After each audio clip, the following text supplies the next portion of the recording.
বাংলা সাহিত্যের অফুরন্ত ভাণ্ডার থেকে নানা রকম গল্প দিয়ে সাজানো আমাদের গল্পবুড়ির ভাণ্ডার।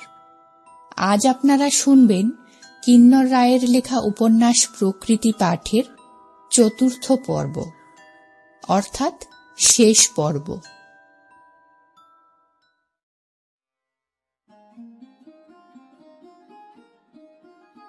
ভবিষ্যতের ঘর থেকে বেরোনোর আগে অরিনের দুচোখ জ্বালা করছিল।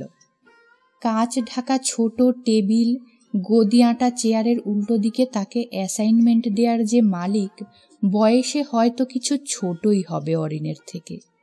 শুধু ভারী বাইফোকাল চশমার আড়ালে বড় টানা চোখ, চুল উঠে যাওয়া চওড়া তামাটে কপাল এবং থুতনির ফ্রেঞ্চ কাটের গরিমায় সে যেন কিছুটা ভার ভারী। কি আপনি তো পরিবেশের সঙ্গে আছেন। অরিন শব্দ না করে শুধু ঘাড় নাড়ার ভঙ্গিতে জানালো, হ্যাঁ। ভারী চশমার কাঁচে সিগারেট জ্বালানো লাইটারের শিখা দুটি আলোর ফুল হয়ে উঠল। চার্মসের প্যাকেট, লাইটার সবই চলে গেল বুক পকেটে। বাতাস ভারী হয়ে উঠল পোড়া তামাকে। দেখুন, আপনাকে 10টা স্টোরি ভাবতে বলেছিলাম। আপনি লিস্টও করে এনেছেন, কিন্তু 10টার মধ্যে 2টোর বেশি আপনাকে দিয়ে করাতে পারবো না। আমাদের অনেক ফ্রিল্যান্সার। টেবিলের টেরাকোটা অ্যাশপটে খুব আলতো টুস্কি দিয়ে ছাই ঝাড়ল তার উল্টো দিকের ব্যক্তিত্ব। অরিন দেখল ঝাপসা কাঁচের ওপরে সরু করিডর দিয়ে কারা যেন চলে যাচ্ছে। কাঁচ কাঠের এই বিদেশি অফিস লেআউটের ঘরের ভেতরে কি কথা হচ্ছে বাইরে থেকে শোনা যায় না, শুধু ঠোঁট নাড়া চোখে পড়ে। চেয়ারে কায়দা করে হেলান দিয়ে ঘাড় একদিকে এনে ঠোঁটের কোণ দিয়ে পোড়া তামাকের ধোঁয়া শূন্যে পাঠাতে পাঠাতে অরিনকে অ্যাসাইনমেন্ট দেওয়ার মালিক বলছিল, আপনাকে ডিসাইড করতে হবে আপনি আরও অন্যান্য জায়গায় লিখবেন নাকি শুধুই ভবিষ্যতে, ভোরের আলো গ্রুপ অফ পাবলিকেশনের অন্য কাগজগুলোতেও। আমাদের পেমেন্ট আপনি জানেন। বলতে বলতে কথার স্বর তামাকে ফিরে গেল এবং ধোয়া এনে ছেড়ে শূন্যে রিং করে আবারও ভাসিয়ে দিয়ে, আমরা দিল্লি বোম্বের কাগজের মতোই টাকা দিই। এছাড়া আমাদের সার্কুলেশন, রিডারশিপ, রেগুলার অ্যাডে আপনার নাম। অরিন বুঝতে পারছিল না এই সময় একটা সিগারেট ধরানো উচিত হবে কিনা। তার নিকোটিনের তৃষ্ণা ছিল। এছাড়া সিগারেট দহনের ঘ্রাণে নেশার সংক্রমণ ঘটেছিল গভীরে। কিন্তু সিগারেট ধরালে ক্ষমতার বিন্দুতে থাকা চেয়ার যদি কিছু মনে করে, এই সংশয়ে অরিন স্থির থাকে। টেবিলে লাল ইন্টারকম বাজল কোঁ শব্দ করে। কপালে 3টি ভাঁজ এঁকে, যা কিনা হয়তো এই চেয়ারে বসার উত্তরাধিকার হিসেবে পাওয়া। ও ইয়েস, থ্যাংক ইউ ইত্যাদি শব্দ, মাপা হাসি এবং এক্স্যাক্টলি, রাইট ওকে বলার পর নিপুণ হাতে লাল রিসিভার নামিয়ে রাখা। হ্যাঁ, যা বলছিলাম।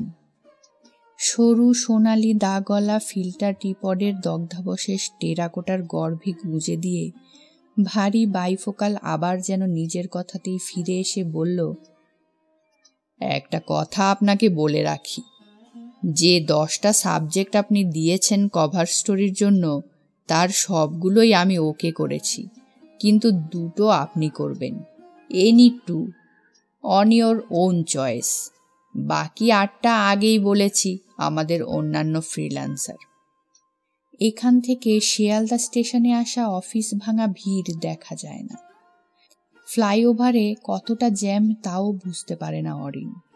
তবু ঘড়ি দেখে তার মনে হলো এখন জ্যাম এবং শিয়ালদামুখী ভিড় আসতে শুরু করেছে। এই বাকি 8টা স্টোরি নিয়ে আপনি কোথাও আলোচনা করবেন না প্লিজ, এমনকি আমাদের হাউসের অন্য ঘরেও নয়। উল্টো দিকের চেয়ার আবারও সিগারেট ধরালো, আর এই প্লিজের ভেতর যেন আদেশের বরফখণ্ড ছিল। খুব কম্পিটিশন, বুঝতে পারছেন। আলটিমেটলি আপনাকে হয়তো পরিবেশ এবং অন্যান্য সমস্ত জায়গার সঙ্গে সম্পর্ক ছাড়তে হবে। আপনি শুধু এক্সক্লুসিভলি আমাদের লেখক হবেন, শুধু আমরাই আপনার লেখা ছাপব। কাঁচ ঘেরা ছোট খুপড়িতে এই প্রাক শরতের সন্ধ্যাবেলা সিগারেটের ধোঁয়া দমকে দমকে জমতে জমতে অরিনের চোখ জ্বালিয়ে দিচ্ছিল। নাকি সূক্ষ্ম কোনো অপমান, যা তাকে লেখক হয়ে ওঠার ব্যাপারে শর্ত হিসেবে দেয়া হয়েছে। আপনি ইমিডিয়েটলি আমায় কলকাতার পাখিটা করে দিন, বাকি দুটো স্টোরি ওই 10টা থেকে বেছে বলবেন কাল পরশু। ওকে, সমস্ত কর্নার থেকে করবেন। আপনি এক্সপেরিয়েন্সড, ব্রাইট ছেলে, বহু কাজ করেছেন, আপনাকে আর কি বলবো। ফটোগ্রাফার ডেকে দিচ্ছি, ডিসাইড করে নিন আপনারা।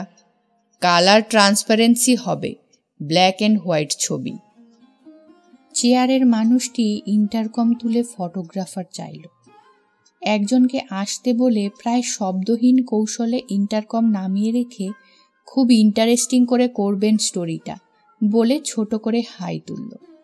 ফটোগ্রাফার ছেলেটি যেমন হয়ে থাকে, কাঁধে মিলিটারির বারবার বক্স, নীল রঙের ঢোলা ব্যাগিস গেঞ্জি, জিন্সের ফেডেড ব্যাগিস, পায়ে নর্থ স্টার, চুল জুলপিতে মিঠুন নাকি মাইকেল জ্যাকসন। অরিন তো তবু বসে আছে। আরও একটি প্লাস্টিকের চেয়ার খালি ছিল, তবু ফটোগ্রাফারকে বসতে বলা হলো না। 4টে টিপি, সঙ্গে নিউ মার্কেট, মল্লিকবাড়ি, চিড়িয়াখানা। ওকে, বাকিটা মিস্টার রাহার সঙ্গে কথা বলে বুঝে নেবে। অরিনের চোখ জ্বালা করছিল। ওকে মিস্টার রাহা, আপনি কাল থেকে লেগে যান। 7 দিনের মধ্যে স্টোরি চাই, আমি ডায়েরিতে লিখে রাখলাম। 3 তলা থেকে নামার জন্যে অরিন আর লিফটের সামনে দাঁড়ালো না। দেরি হবে, তার দু চোখে তখনও অবিরাম কষ্ট।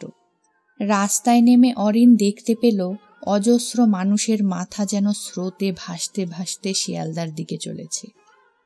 ফ্লাইওভারের গায়ে সন্ধ্যের আলো, কলকাতায় রাত নামছে।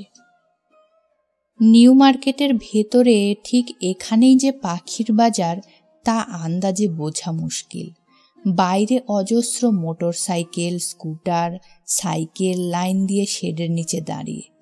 শনিবারের সকাল 10টার মিনার্ভা এখন আর মিনার্ভা নেই, চ্যাপলিন হয়েছে। ধর্মতলা চ্যাপলিনের মাথায় পাতলা কালো এক টুকরো মেঘ ঝুলে আছে। পাশাপাশি দুটো শুয়োরের মাংসের দোকান। এই বর্ষার বেলায় ইলেকট্রিক আলো জেলে সেখানে লাল মাংস চাকা চাকা করে কাটা হচ্ছে।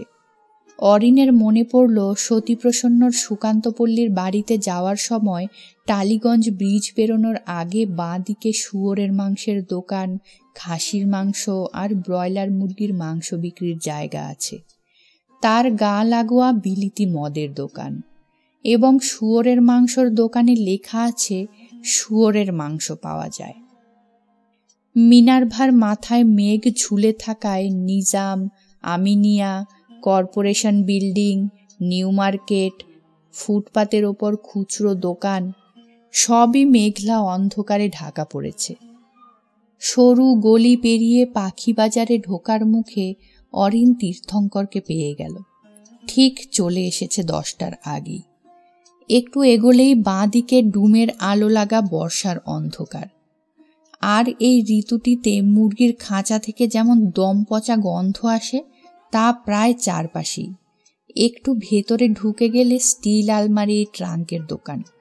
একটা বিশাল সিলিং ফ্যান অনবরত ঘুরে চলেছে, তার ছায়া পড়েছে দেয়ালে।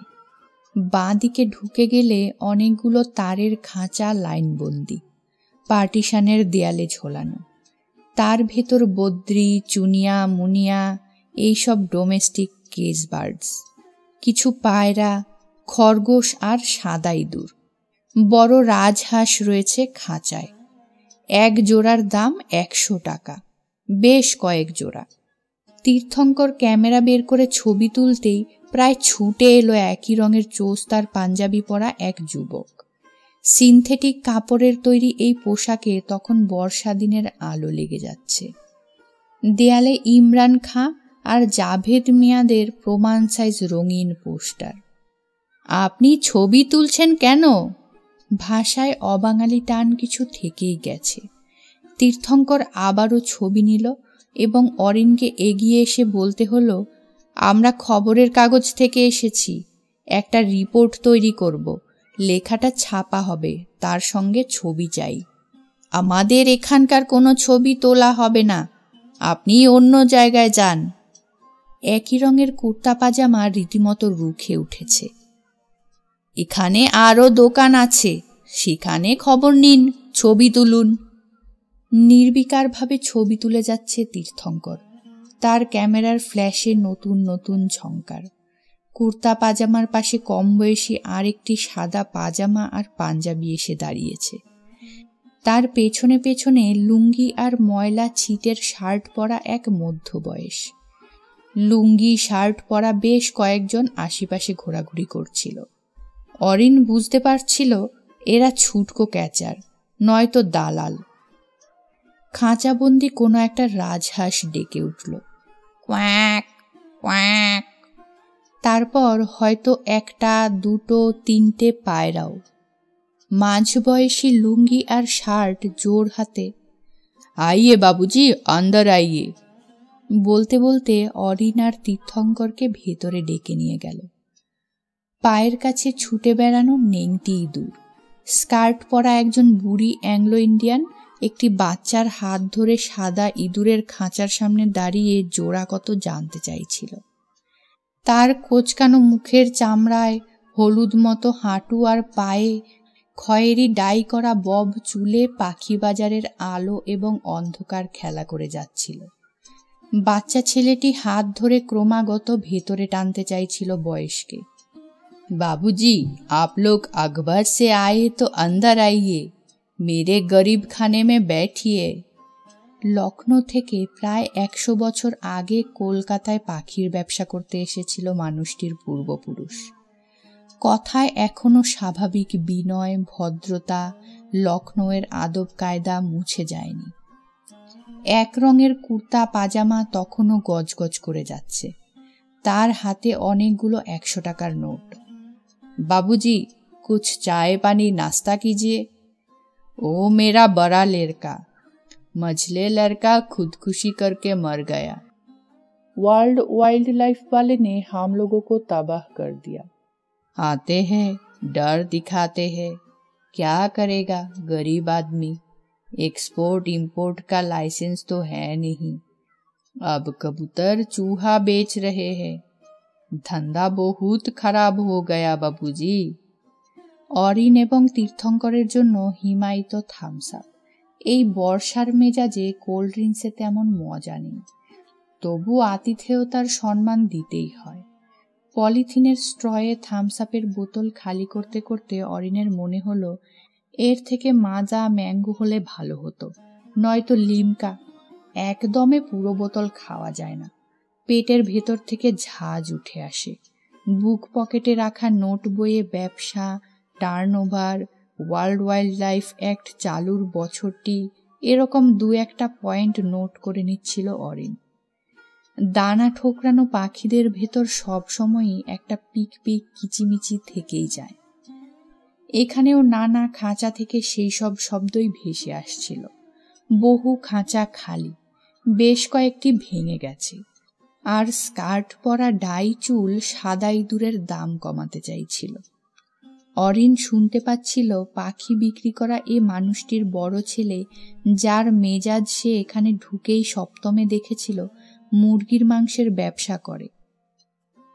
মাংসের পাখি আসে যায়, পোষার পাখি আনায় অনেক ঝঞ্ঝাট। লাইন ক্রমাগত খারাপ হয়ে যাওয়াতে মেজ ছেলেটি তো সুইসাইড করেছে। আর আছে ছোট ছেলে এবং এই মাঝবয়সী মানুষটি। মাঝে মাঝে ওয়ার্ল্ড ওয়াইল্ড লাইফের লোকজন এসে স্টক দেখতে যায়। খাতাপত্র দেখাও, নতুন কি চিড়িয়া আনলে তা দেখাও, কে দিল, কোথা থেকে পেলে, নানান প্রশ্ন। হ্যারাসমেন্ট, টাকা খাওয়ার ধান্দা বাবুজি। লুঙ্গি আর শার্ট বা হাতের তর্জনীয় মধ্যমার বিশেষ এক মুদ্রায় ব্যাপারটি বুঝিয়ে দিতে চায়। তীর্থঙ্কর ততক্ষণে বাকি থামস আপটুকু গলায় ঢেলে ফেলেছে। প্রথম থেকেই ওর স্ট্র লাগেনি। স্ট্র পথে বাকি তরলটুকু বোতল থেকে নিজের গভীরে টেনে নিতে নিতে অরিন দেখতে পেল খাঁচার মধ্যে মাথার কাছে কালো নাকি গভীর খয়েরি দাগলা রাজহাঁস মাথা উঁচু করে উঠে বসতে চাইছে। তার মাথায় ঘাড়ে ডুমের আলো। ফির আনা বাবুজি, আর ও লিখা যারা হামে দিখানা। অরিন মাথা নাড়ল, এবং এ প্রতিশ্রুতিটি যে কত বড় সরল মিথ্যে সে নিজেই তা জানে। ছাপা হয়ে যাওয়ার পর সেই কাগজ বা ম্যাগাজিনে যার কথা লেখা হলো বা যার ইন্টারভিউ ছাপা হলো তার কাছে পৌঁছে দেয়া বাস্তবে কোনোদিনই প্রায় হয় না। তবু অভ্যেসে হ্যাঁ বলতেই হয়। এ প্রফেশনে কোনো না নেই। দোকানের পেটের ভেতর থেকে সরু গলিপথ দিয়ে তারা আবারও গেটের সামনে এলো। ডান দিকে একটু এগিয়ে গেলেই বাইরে বেরোনোর দরজা, আর বাঁয়ে ঘুরে বাজারের আরও ভেতরে চলে গেলে সারি সারি মাংস পাখি, ঝাঁকা বোঝাই মোরগ, মুরগি, ব্রয়লার, দেশি, রোডাইল, হয়তো লেগ হর্ন। কম আলোয় সব কিছু স্পষ্ট করে ধরা পড়ে না। ভাতের হোটেল আছে এক পাশে, ওখানে কারা কারা যেন ভাত খেয়ে নিচ্ছিলেন রুমের আলোর নিচে। এক পাশে ফালি জায়গায় পা মেশিন চালাচ্ছিলেন কেউ। ঝাঁকা পা বাঁধা মুরগির ঝাঁক টপকাতে টপকাতে অরিন রামচন্দ্র সেনের ভ্যারাইটি বার্ডস এম্পোরিয়াম খুঁজে নিতে চাইছিল। 100 বছর আগে তৈরি এই দোকানের নাম ছিল সারা ভারতবর্ষ জুড়ে। তীর্থঙ্কর শাটার টিপেই যাচ্ছিল। পুরো রোল এক্সপোজ না করলে তার পরের কাজে অসুবিধে হবে। তারকবাবু তেমন লম্বা নন, তবে তার স্মৃতি এখন ফেলে আসা অনেকটা সময় দেখতে পায়। ধুতি শার্টের মানুষটি দুপুরে পাখিদের খাবার দিচ্ছিলেন। তার ছেলে অরিন আর তীর্থঙ্করকে বলল, বসুন। প্রথমেই কাউকে কিছু বলতে রাজি করানো বেশ শক্ত ব্যাপার।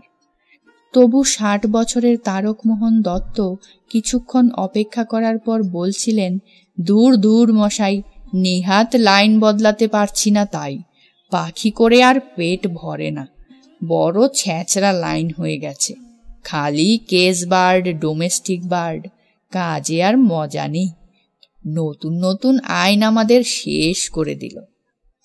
শ্যামা, দোয়েল, পাপিয়া, বউ কথা কও, আমিষ আহারি, এসব তথ্য বক্স আইটেমের কথা মনে রেখে অরিন নোট বইয়ে লিখে নিচ্ছিল। এক জোড়া মুনিয়া আর বদ্রির জন্য লাগে 2 ফুট বাই 2 ফুট খাঁচা। মুনিয়ার খাবার কাকনি দানা, দুধের স্বর, দুব্য ঘাস, কাঠ কয়লা, বালি, শাখের গুঁড়ো মিশিয়ে খাওয়ালে এদের স্টমাক ভালো থাকে। এগুলো তার বক্স আইটেমে যেতে পারে ভাবতে ভাবতে অরিন টুকছিল, ঘাড় নিচু করে তাড়াতাড়ি। গন্ডার ছাড়া সমস্ত বড় জানোয়ার পাখি এক্সপোর্ট করেছেন তারকবাবু।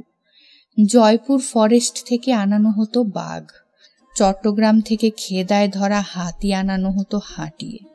1947 সালের আগস্টে এরকম 4টি হাতি আনানো হয়েছিল চট্টগ্রামের খেদা থেকে। তখন একটি হাতির দাম 8-9 হাজার টাকা। আনছিলেন ভ্যারাইটি বার্ডস এম্পোরিয়ামের রামচন্দ্র সেন। এর মধ্যে ভারত পাকিস্তান দুটি আলাদা দেশ হয়ে গেছে। দর্শনা সীমান্তে আটকে দেওয়া হলো এই 4টে হাতিকে। ওপারে যাওয়ার অনুমতি নেই। টুলের উপর বসা তারকবাবু, তার সামনে পেছনে বেশ কয়েকটি ছোট খাঁচা।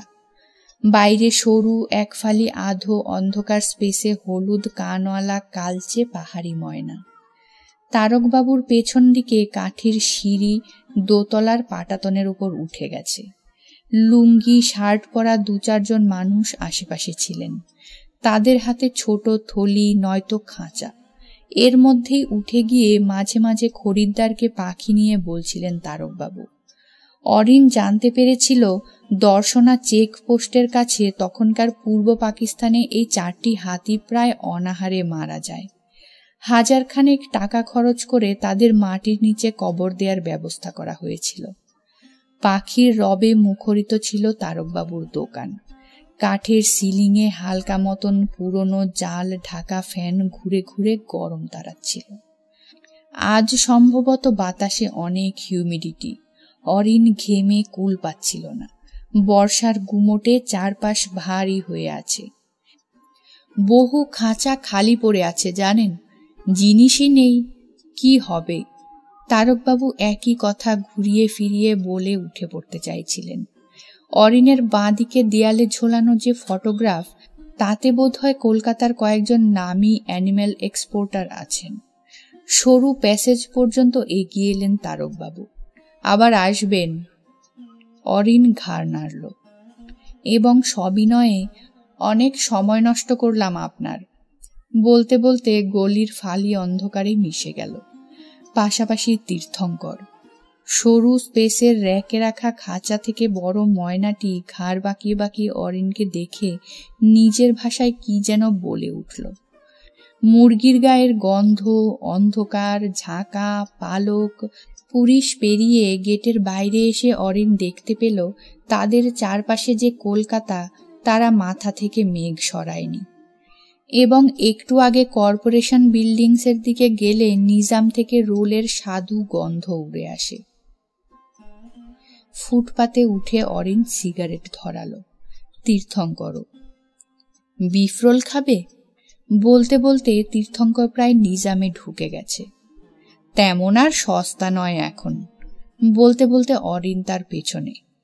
বিড়বিড় করতে করতে তীর্থঙ্কর যেন নিজেকে শুনিয়েই বলল, ছবিগুলো আন্ডার হলো কিনা বুঝতে পারলাম না। ওরা দুজনেই ততক্ষণে নিজামের চৌকাঠ পেরিয়ে ভেতরে ঢুকে গেছে। দৈনিক ভোরের আলোর প্রথম পাতায় পরপর 3 দিন বিজ্ঞাপন ছিল ভবিষ্যতের। তাতে অরিনের নাম দিয়ে তার লেখার নাম, কলকাতার পাখ পাখালি। 3 কলমের বড় অ্যাড। প্রকাশিত হওয়ার দিন 5 পাতায় বিজ্ঞাপন। যতীন খেলার খবরের জন্য নিয়মিত ভোরের আলো দেখে। সেই সতীপ্রসন্নকে দেখিয়েছিল। বাড়িতে নিজের স্টাডিতে শুয়ে শ্যাওলা শুকিয়ে আসা পাঁচিলের ওপর দিয়ে 2-1টি কাঠ পিঁপড়েকে হেঁটে যেতে দেখছিলেন সতীপ্রসন্ন। কাছাকাছি কোনো দোয়েল নেই, তাহলেই এরা শিকার হয়ে যাবে। কয়েকদিন টানা বৃষ্টির পর আজ চরাচর আলো করা রোদ উঠে এসেছে। আকাশের গায়ে এক কুচি কালি নেই। মনে হয় ডিটারজেন্টে কাঁচা পরিষ্কার ঝকঝকে এক নীলাম্বরী। অজস্র লাল ফড়িং উঠছিল ডানা মেলে মেলে। তাদের স্বচ্ছ পাখায় প্রাক শরতের রোদ এফোর হয়ে যাচ্ছিল। পুজো সংখ্যার কাজ শুরু হয়ে গেছে। এবার প্ল্যানিং একা একাই করেছেন।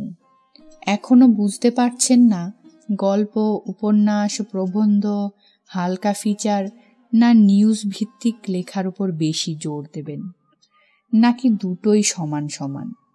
মহালয়ার আগেই কাগজ বের করতে হবে, এ নিয়ে টেনশন আছে। উপন্যাস অবশ্য দুটো পাওয়া গেছে।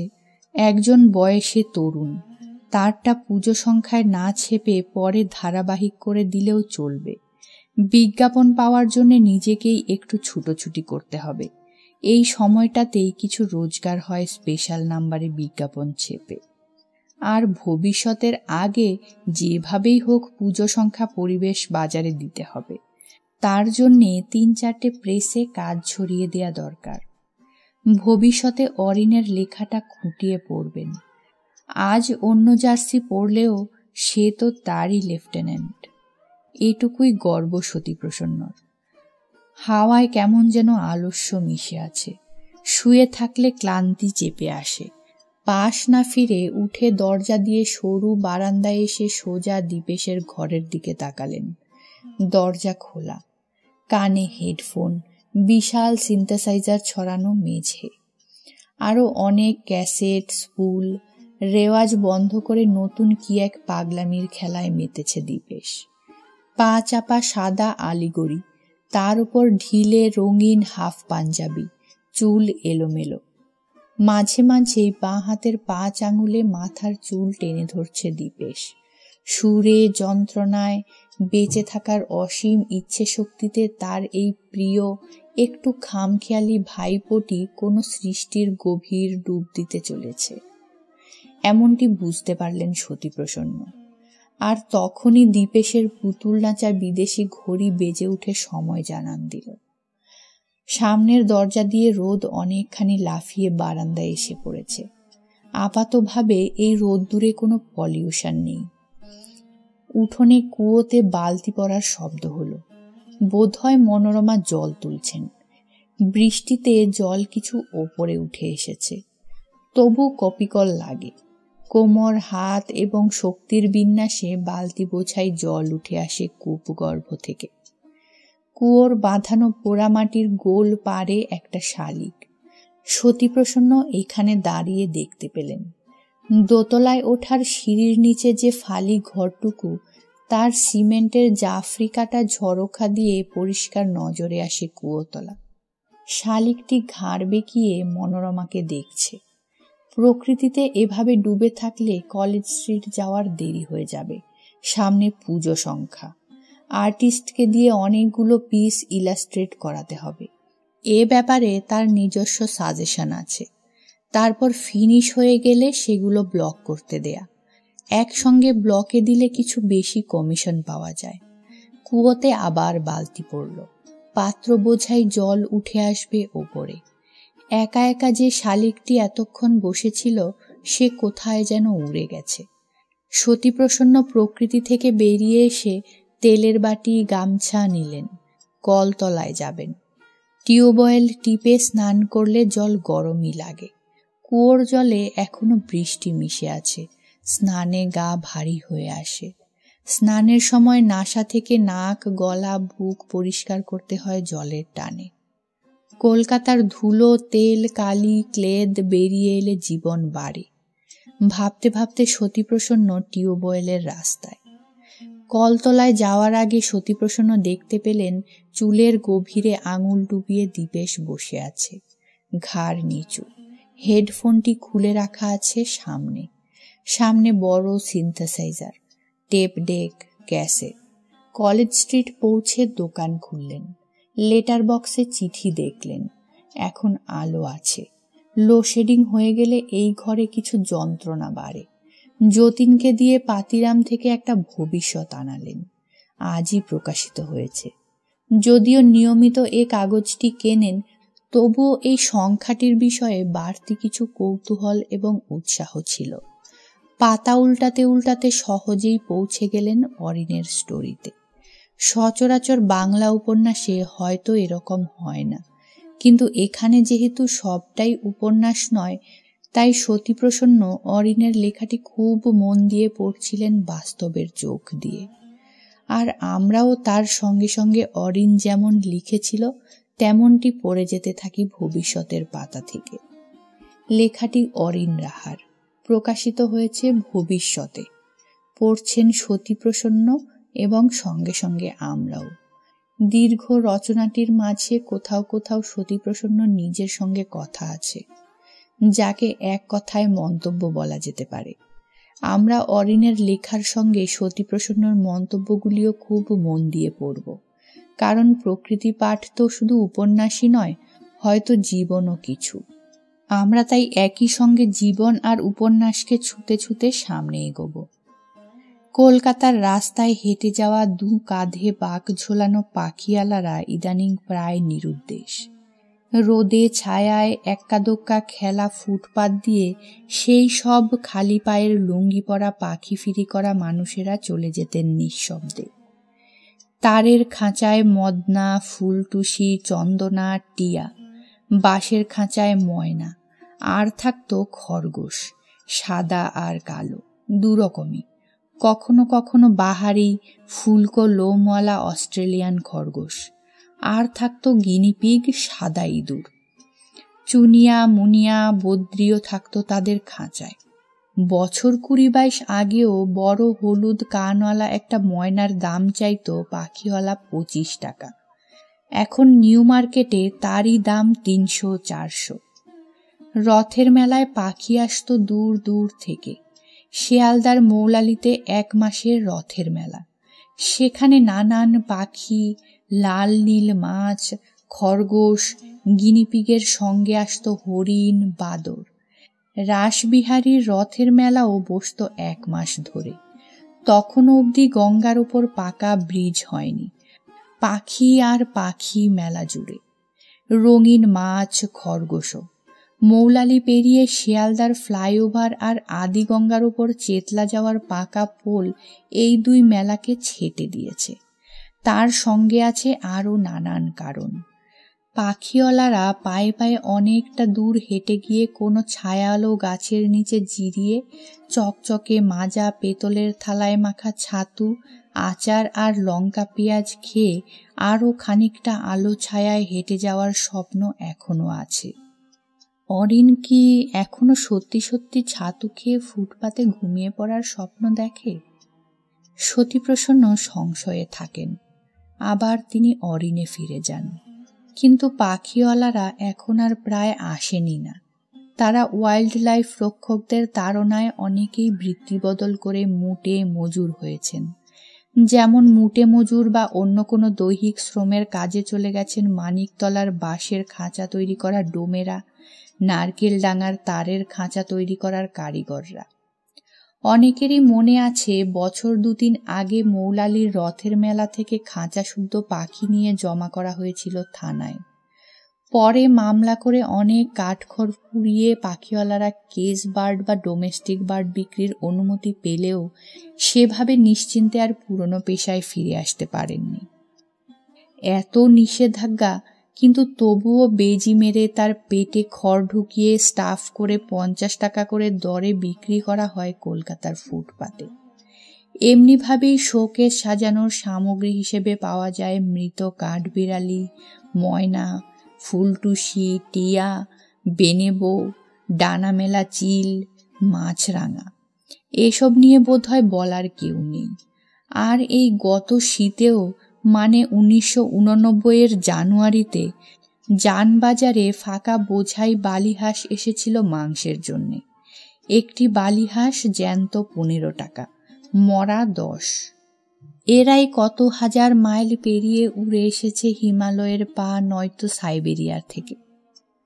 হাঁসেদের কালচে মতো ধূসর ডানায় কলকাতার আলো অন্ধকার একই সঙ্গে ডুবে যাচ্ছিল, ভেসে উঠছিল। ঝাঁকাবন্দি ঝাপটানির সঙ্গে হিমালয়ের ধ্বনি পাওয়া যাচ্ছিল কি, এবং তুষারের ছন্দ। এত সব দেখেছে অরিন। আমিও তো দেখেছি জানবাজারে ঝাঁকাবন্দি হাঁস। ভেবেও ছিলাম তাদের 2-1টাকে কিনে এনে সিঁড়িটির জলে আকাশে মুক্তি দেব, কিন্তু এমন করে লেখার কথা তো ভাবিনি। আমরা আবার অরিনের লেখা পড়ব। এই সব দেখার বোধহয় কেউ নেই। কলকাতার রাস্তায় শীতে দেখা যাবে কাঠি গাঁথা বগিরি পাখি। তাদের মাংস বড় সুস্বাদু, নরম। ফ্রিজে রাখা একঘেয়ে ব্রয়লার খেয়ে খেয়ে যে আভিজাত্য স্বাদে অরুচি জমে, তখন মুখ বদলানোর জন্য বগেরির কচি মাংস। আহা, চমৎকার! এইসব নিয়েও বোধহয় কেউ কথা বলে না। আর রবিবারের ময়দানে মনুমেন্ট, না এখন যা শহীদ মিনার, তার পেছনে সাডার তেল বিক্রি করা মানুষদের সঙ্গে তারের খাঁচাবন্দি মুসুর ডাল খাওয়া শীতার্ত সরীসৃপ এবং পায়ে শেকল বাঁধা জ্যান্ত ধনেশ লোহার শিকের ওপর বসা। যে ধনেশ পাখি বোম্বে ন্যাচারাল হিস্ট্রি সোসাইটির প্রতীক এবং সম্পূর্ণ অর্থে প্রোটেক্টেড। ধনেশ পাখির ঠোঁট হাড় ডোবানো এক ধরনের কালচে মতো তেল বিক্রি হয় কলকাতার ফুটপাতে। ধনেশ পাখি মারা বহু বছর নিষিদ্ধ। 19বিংশ শতাব্দীর বাঙালি বাবু কালচারের সঙ্গে জড়িয়েছিল পাখি পোষা। ব্রিটিশ ভজনা, বাইজি, রক্ষিতা, মদ্যপান, মো সাহেব, আখড়াই, হাফ আখড়াই, খেমটা, খেউরের সঙ্গে মিশে গেছিল পাখি পোষার রং তামাশাটিও। রাজা, জমিদার বাবুদের পোষা পাখি পায়রা। পায়রা পাখিদের দানা পানি দিয়ে পরিচর্যা করার জন্য রীতিমতো মাইনে করা লোক রাখা হতো। পাথুরে ঘাটা ঠাকুরবাড়ির বিশিষ্ট প্রতিভাবান মানুষ শিরীন্দ্রমোহন ঠাকুরের ছিল পাখি পোষার শখ। মাইনে করা কাকনি দানা খাওয়ানো মানুষটির নাম ছিল সোনাউল্লাহ। কবুতর বাজি করার জন্য নির্দিষ্ট সময় ছিল। মো সাহেবদের নিয়ে বাবু পায়রার ওড়াই দেখতেন। অন্যের পায়রা ধরে আনা নিয়ে কাজিয়া, খুন পর্যন্ত হয়ে যেত। তিতির, বটের, বুলবুলি লড়াতেন বাবুরা। 1856 7 ফেব্রুয়ারি ক্ষমতাচ্যুত আউধের নবাব ওয়াজিদ আলী শাহ কলকাতার মেটে বুরুজে আসেন। তার বার্ষিক বৃত্তি ছিল 12 লক্ষ টাকা। 1857 সিপাহী বিদ্রোহের সময় তাকে ফোর্ট উইলিয়ামে বন্দী করে রাখা হয়েছিল। 1858 তিনি মুক্তি পান এবং তখন থেকে মেটে বুরুজে স্থায়ীভাবে বসবাস করতে থাকেন। তিনি জীব জন্তু পাখি পুষতেন। গান বাজনা ও ঘুড়ি ওড়ানোর ব্যাপারেও খুব শৌখিন ছিলেন। বাবু কালচারের কলকাতায় দামি দাঁড় খাঁচায় থাকতো নানা রং আর চেহারার সব পাখি। তাদের খেজা মতো হতো নানাভাবে। খাঁচার ওপর কালো কাপড় ঝুলিয়ে পাখিকে টিয়া, ময়না, চন্দনা, ফুলটুসিকে ভক্তদাস, রাধাকৃষ্ণ বলো শেখানোর চেষ্টা দেখা যেত বহু বাড়িতেই। তামা বা পিতলের বাহারি দাঁড়ে ময়না, চন্দনা, কখনো কখনো কাকাতুয়াও গৃহস্থের গর্ব হতো। বছর 10-15 আগেও কলকাতার হাড় কাটার বারবনিতাদের খুব ভোরে পাখির খাঁচা ঝুলিয়ে গঙ্গা স্নানে যেতে দেখার কথা লিখেছে অরিন। এ কি তার নিজস্ব অভিজ্ঞতা নাকি শোনার? দল বেঁধে চলেছে মহিলারা, তাদের হাতে পাখির খাঁচা। সতীপ্রসন্ন অরিনের স্টোরিতে ফিরলেন। আজও বারবনিতা বাড়িতে বেড়াল এবং খাঁচার পাখি প্রায় নিয়মিত ছবি। 1971-72 সাল থেকে ওয়ার্ল্ড ওয়াইল্ড লাইফ অ্যাক্ট নিয়ে বাড়াবাড়ি শুরু হলো কলকাতা এবং পশ্চিমবঙ্গে। জীবজন্তু সঙ্গে পাখি কেনা বেচাতেও তখন থেকেই নানান বিধিনিষেধ। বটের, বুলবুল, তিতির লড়ানো বহু আগেই বন্ধ হয়েছিল। খাঁচায় গেরস্থের পোষা পাখি হিসেবে রইল চুনিয়া মুনিয়া, বদ্রি, টিয়া, বড়জোর লাভবার্ড। পুরনো খাঁচায় এক আধটা চন্দনা, ময়না বা মদনা, আর নয়তো ক্ষোভবন্দি পায়রার ঝাঁক। কলকাতায় 2-1টি পুরনো বাড়ি ছাড়া এখন তো আর দাঁড় চোখেই পড়ে না। কিছু কিছু আদিবাসী অঞ্চলে হাট বারে মোরগ লড়াই এখনো বাজি আর উত্তেজনায় টান টান করে রাখে দর্শকদের। বুলবুল লড়াই চোখে পড়ে বেনারস, এলাহাবাদ নয়তো লখনৌয়ে আছে ভেড়া আর তিতিরের লড়াইও। এলাহাবাদে আহির সম্প্রদায়ের উঠতি মোচওয়ালা লন্ডাদের হাতে বুলবুলির আড্ডা চোখে পড়ত। আড্ডা তৈরি হতো লোহার ইউ শেপ ফ্রেমের ওপর রেশমি সুতো জড়িয়ে জড়িয়ে। ওয়াইয়ের নিচের অংশটির মতো একটি হাতল থাকত, সেটিও লোহার, তাতেও রেশম সুতোর ঘেরাটপ। ঝুটিওয়ালা পুরুষ বুলবুলের পায়ে বাঁধা থাকত লাল বা কালো রেশমি কার। লড়াই ঘিরে জমত দর্শক। ইদানিং ভিডিও, ভিসিআর যন্ত্রণা বুলবুলবাজিকে অনেকটাই দূরে সরিয়েছে। শীত ঋতুটিতে প্রায় সব আহির পাশি বা চামার নয়তো মুসলমান যুবককেই দেখা যেত তার আড্ডার মাথায় বুলবুলি বসিয়ে দাও লাগাতে চলেছেন। কলকাতার জোড়া বাগানে এখনো হয় বুলবুলির লড়াই, আর হয় হাট খোলায়। শীতের রোদে রবিবার 2টি পুরুষ পাখির মল্লযুদ্ধ দেখার মতো। পরাজিত বুলবুলির ঝুঁটি কেটে দেয়া হয়, বেশি আহত হলে ছেড়ে দেওয়া হয় কলকাতার আকাশে। বুলবুলির লড়াইয়ের জন্য হাট খোলার বাইরে থেকে আসে ওস্তাদ। প্রতি বছর পৌষ সংক্রান্তির দিনে বুলবুলির লড়াইয়ের ফাইনাল রাউন্ড হয় এখানে। ট্রফি পায় চ্যাম্পিয়ন পাখি। কলকাতার শেষ পাখি বাবুরা। 500 বা 700 স্কোয়ার ফিটের ফ্ল্যাটে বড়জোর টবে মানি প্ল্যান্ট, অ্যাকোয়ারিয়ামে রঙিন মাছ রাখা যায়। আর নয়তো চেনে বাঁধা শখের পমেরিয়ান, লাসা, আপসু, খুব বেশি হলে স্পিটস। কেউ কেউ ফালি বারান্দায় চুনিয়া মুনিয়ার খাঁচা ঝোলান। ওই পর্যন্তই।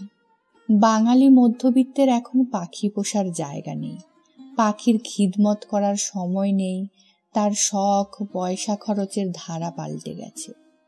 কলকাতার চিড়িয়াখানা আর মল্লিক বাড়িকে বাদ দিলে যে কজন পাখি বা জীবজন্তু পোষার শখদার মানুষ আছেন, তাদের মধ্যে 3 নম্বর ক্রাউচ লেন, কলকাতার 12 জগন্নাথ রাধা গোবিন্দর বাড়ি, স্থানীয় মানুষদের কাছে যা পাখি বাড়ি বলেই বেশি পরিচিত।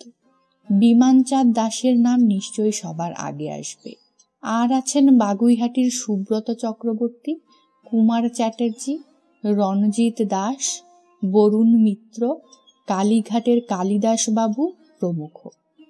এক সময় ফিল্ম লাইনের বিখ্যাত মানুষ প্রেমা আড্ডির ছিল অনেক পাখি, কাকাতুয়া।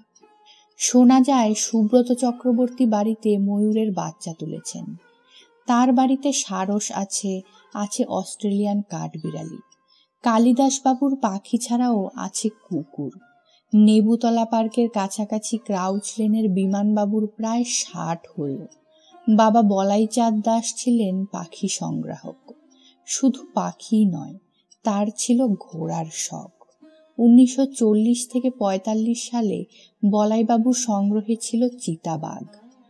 77-78 সাল পর্যন্ত এই পরিবারের সংগ্রহে ছিল একটি মাদি স্পটেড ডিয়ার। আরও আগে ছিল মাউস ডিয়ার। বলাইবাবু নিজে বড় শিকারী ছিলেন। ওর শিকার করা বাঘ আর ভাল্লুকের মুন্ডুশুদ্ধ চামড়া রয়েছে এ বাড়িতে। বিমানবাবুরা 5 ভাই। তাদের বিশাল ঠাকুর বাড়িতে অনেক পাখি। 2টি কাকাতুয়া আছে। একটির বয়স 40, অন্যটির 90। এ বাড়িতে ম্যাকাও ছিল। সেটি বেশ কয়েক বছর আগে বাড়ি পাহারা দেয়া বুলডগের দাঁতে শেষ হয়ে গেছে। বিমানবাবু বিবাহিত, একটি পুত্র সন্তানও আছে, কিন্তু তার টান ভালোবাসার অনেকখানি এই পাখিদের ঘিরে। অন্যান্য ভাইরাও তাকে সাধ্যমতো সহায়তা করেন। ভোরবেলা উঠে পাখিদের জল খাবার দেন বিমানবাবু নিজের হাতে। এ ব্যাপারে তিনি কারোর ওপর নির্ভর করতে পারেন না। একবার সাবান মেশানো জল খেয়ে বউ কথা কও, পাপিয়া এবং শ্যামা মারা যায়। তাই তখন থেকেই এই সতর্কতা। খুব ভোরে পাখি বাড়িতে গেলে দেখা যাবে বাজারের থলি হাতে বাইরে বেরোচ্ছেন বিমানবাবুর ছোট ভাই, আর বিমানবাবু বাথরুম সেরে চায়ের কাপ হাতে খাঁচার পাশে ঘুরছেন। গোটা বাড়ি জুড়ে তখন রোদ আর পাখির কাকলি। চৌকো বাঁধানো উঠোনের জগন্নাথ বাড়িতে তখন পুজোর আয়োজন চলেছে। দোতলার কাঠের রেলিংয়ে ভোরের আলো। বিমানবাবুর সংগ্রহে রয়েছে শ্যামা, দোয়েল, সাহেব বুলবুল, পাপিয়া, বউ কথা কও, দামা, টিয়া, চন্দনা, মদনা, ফুলটুসি, আজ্ঞিন, ভরত। তার কাছে আছে উড়িষ্যার শ্যামা আর উত্তরপ্রদেশের রায়বেরেলির শ্যামা। ঝাড়খণ্ড, ধানবাদ, মেদিনীপুর থেকে আনা পুরুষ কোকিল, আলাদা খাঁচায়। আর গুলতিতে পা খোড়া হয়ে যাওয়া কোকিল বাচ্চাকে বিনয় বাদল দীনেশ বাগ থেকে তুলে এনে প্রায় বুকে করে বড় করেছেন বিমানবাবু। দেশি গাছগাছরা আর টোটকা ওষুধে ওর পা অনেকটাই ভালো করেছেন। এখন ডালহৌসির কোকিল তার খাঁচায় সুরে পঞ্চম গায়। আর ফাগুন মাসে ডাকে পাপিয়া। বদ্রি পোষেন না, তার মনে হয় এ বড় নোংরা পাখি, ভীষণ দানা ছড়ায়। সরু কাঠের সিঁড়ি বেয়ে 3 তলার ছাদে পাখির খাঁচা রোদে দিতে দিতে বিমানবাবু আমাদের চিনিয়ে দিচ্ছিলেন কোনটা গোল্ডেন অরিওলি আর কোনটাই বা ব্ল্যাক অরিওলি। তার সংগ্রহে চ্যাটরিন লরি আছে একটি, রেনবো লরিও একটি। বিদেশি এই পাখির দাম অনেক। বেনে বউ খায় ছাতু, পোকা, মধু, দুধ, কলা। কাকাতুয়ার জন্যে ছোলা, ধান, ভুট্টা, নানা রকম ফল বরাদ্দ। দোতলার বারান্দায় ঘোমটা দিয়ে পা ছড়িয়ে বসে ছোট্ট ফোল্ডিং বটিতে ঠাকুরের ফল কাটছিলেন বাড়ির বউয়েরা। জগন্নাথকে নিবেদিত ফল প্রসাদী 2টি কাকাতুয়া খেয়ে থাকে নিয়মিত। অন্যরাও।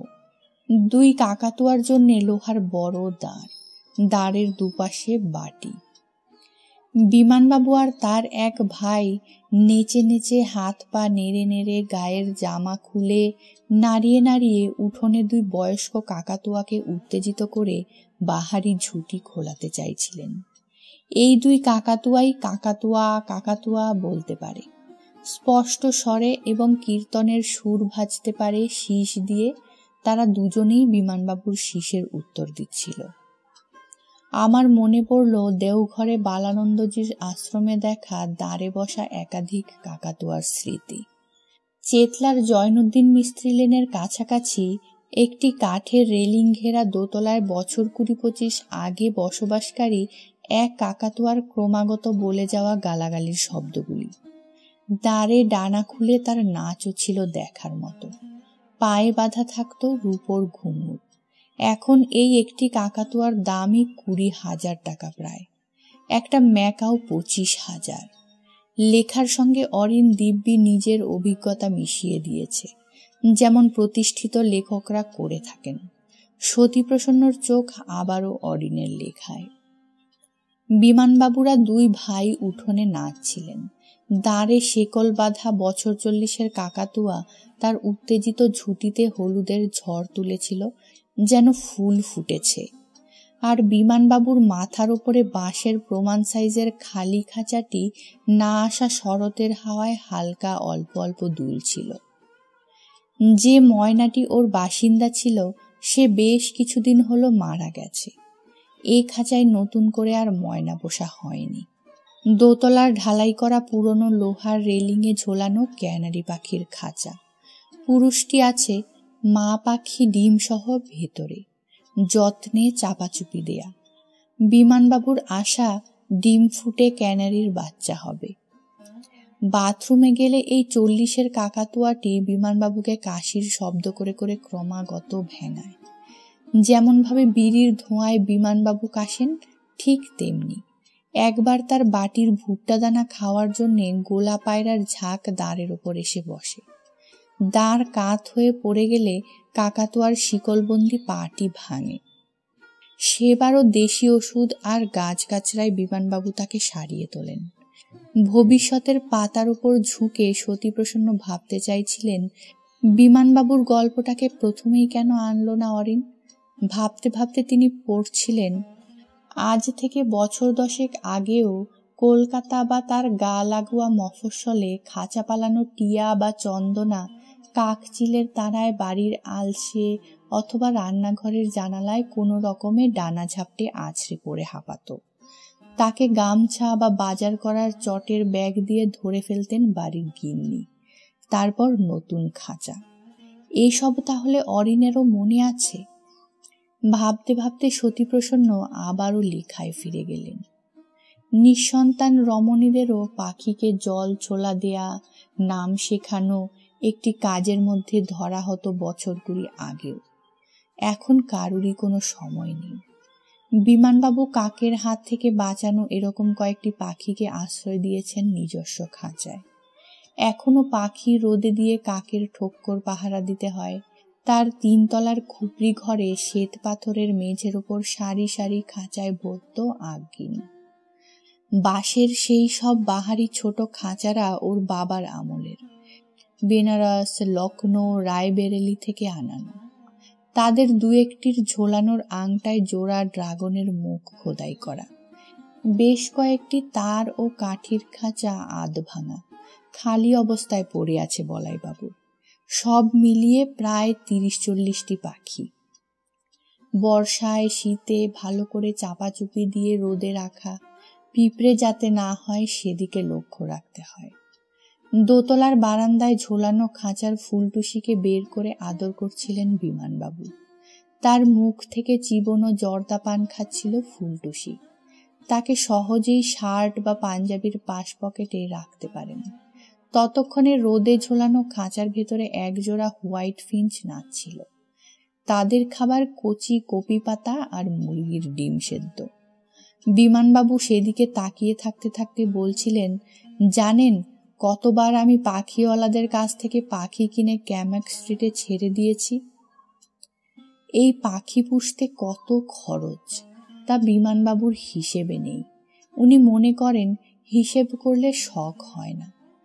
প্রায় 300 বছর আগে উড়িষ্যা থেকে পশ্চিমবঙ্গে আসা এই পরিবারটিতে ধ্রুপদী সঙ্গীতের চর্চা আজও বহমান। এবাড়ির ঝুলন উৎসবে গান গেয়ে গেছেন বড় গোলাম আলী, সুনন্দা পট্টনায়ক, ভীষ্মদেব চট্টোপাধ্যায়, জ্ঞানপ্রকাশ ঘোষ, আমির খাঁ সাহেব এবং হালফিল রামকুমার চট্টোপাধ্যায়। বিহঙ্গম নামে একটি পক্ষী চর্চার সংগঠন তৈরি করেছেন বিমানবাবু আর তার বন্ধুরা বছরখানেক হল। 1989 এর 2রা আগস্ট তার একটি সভা হয়ে গেছে। কলকাতার দক্ষিণে অনেকটা ফাঁকা জায়গা নিয়ে ওরা পাখি রাখার জায়গা করার কথা ভাবছেন। তার কাছ থেকেই জানতে পারি কলকাতার সিআইটি রোডে সার্জন ডাক্তার মোহনশীলের বাড়ি কাকাতুয়া বাচ্চা দিয়েছে। এই জগন্নাথ বাড়িতে মুনির, গনি, নিয়ামত নামের পাখিওয়ালারা নিয়মিত আসত। বিহার থেকে আসা এইসব মানুষেরা আর আসেন না। আসলে জঙ্গল কমে যাচ্ছে, ফাঁকা মাঠে বাড়ি ঘর হয়ে যাচ্ছে, পাখি থাকবে কোথায়, বসবে যে এমন উঁচু গাছ নেই। তাই মানুষ যত এগোচ্ছে প্রকৃতি সবুজ, পাখি তত পেছোচ্ছে। পয়সা দিলেও পাখির খাবার ফড়িং পাওয়া যায় না। পোকামাকড়, ফড়িং সবই কমেছে। আর সেই সব শৌখিন মানুষেরাও আর নেই। বিমানবাবুর সঙ্গে মিট করার একটা লোভ থেকেই গেল সতীপ্রসন্নর। এ শহরে এখনো এমন ইন্টারেস্টিং মানুষ। কলকাতার পাখির বাজার। বেলেঘাটা খালপোল অঞ্চলের শঙ্কর সরকার প্রতি সোম আর শুক্রবার শিয়ালদার বৈঠকখানা বাজারের 1 নম্বর গেটে আসেন পায়রার খাঁচা নিয়ে। গেরোবাজ পায়রা আর গোলা পায়রা 2 রকমই বিক্রি করে শঙ্কর।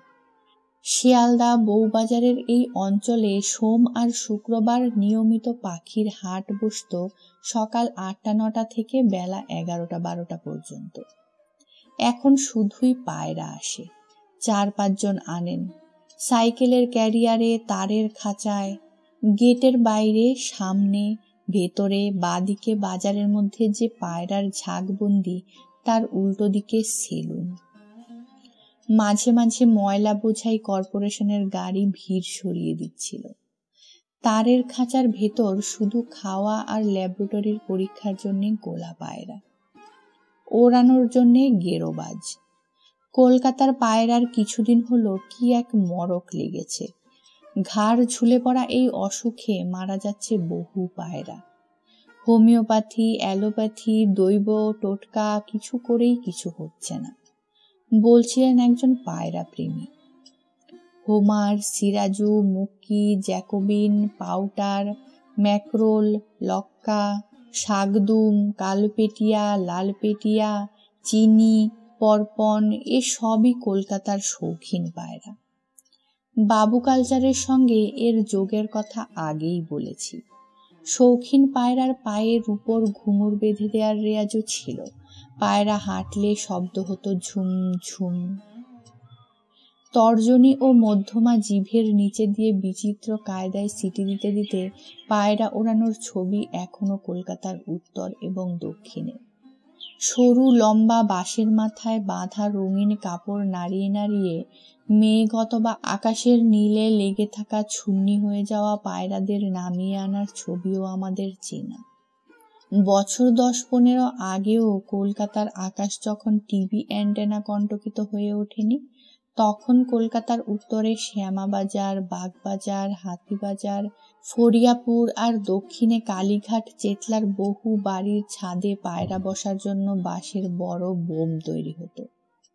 পায়রা ওড়ানো, বাচ্চা তোলা, অন্য পায়রা লটকে আনা, এসব বিশারদ মানুষ থাকতেন প্রতি পাড়ায়। এখনো হয়তো এদের বংশধর 2-1 জনকে খুঁজে পাওয়া যাবে।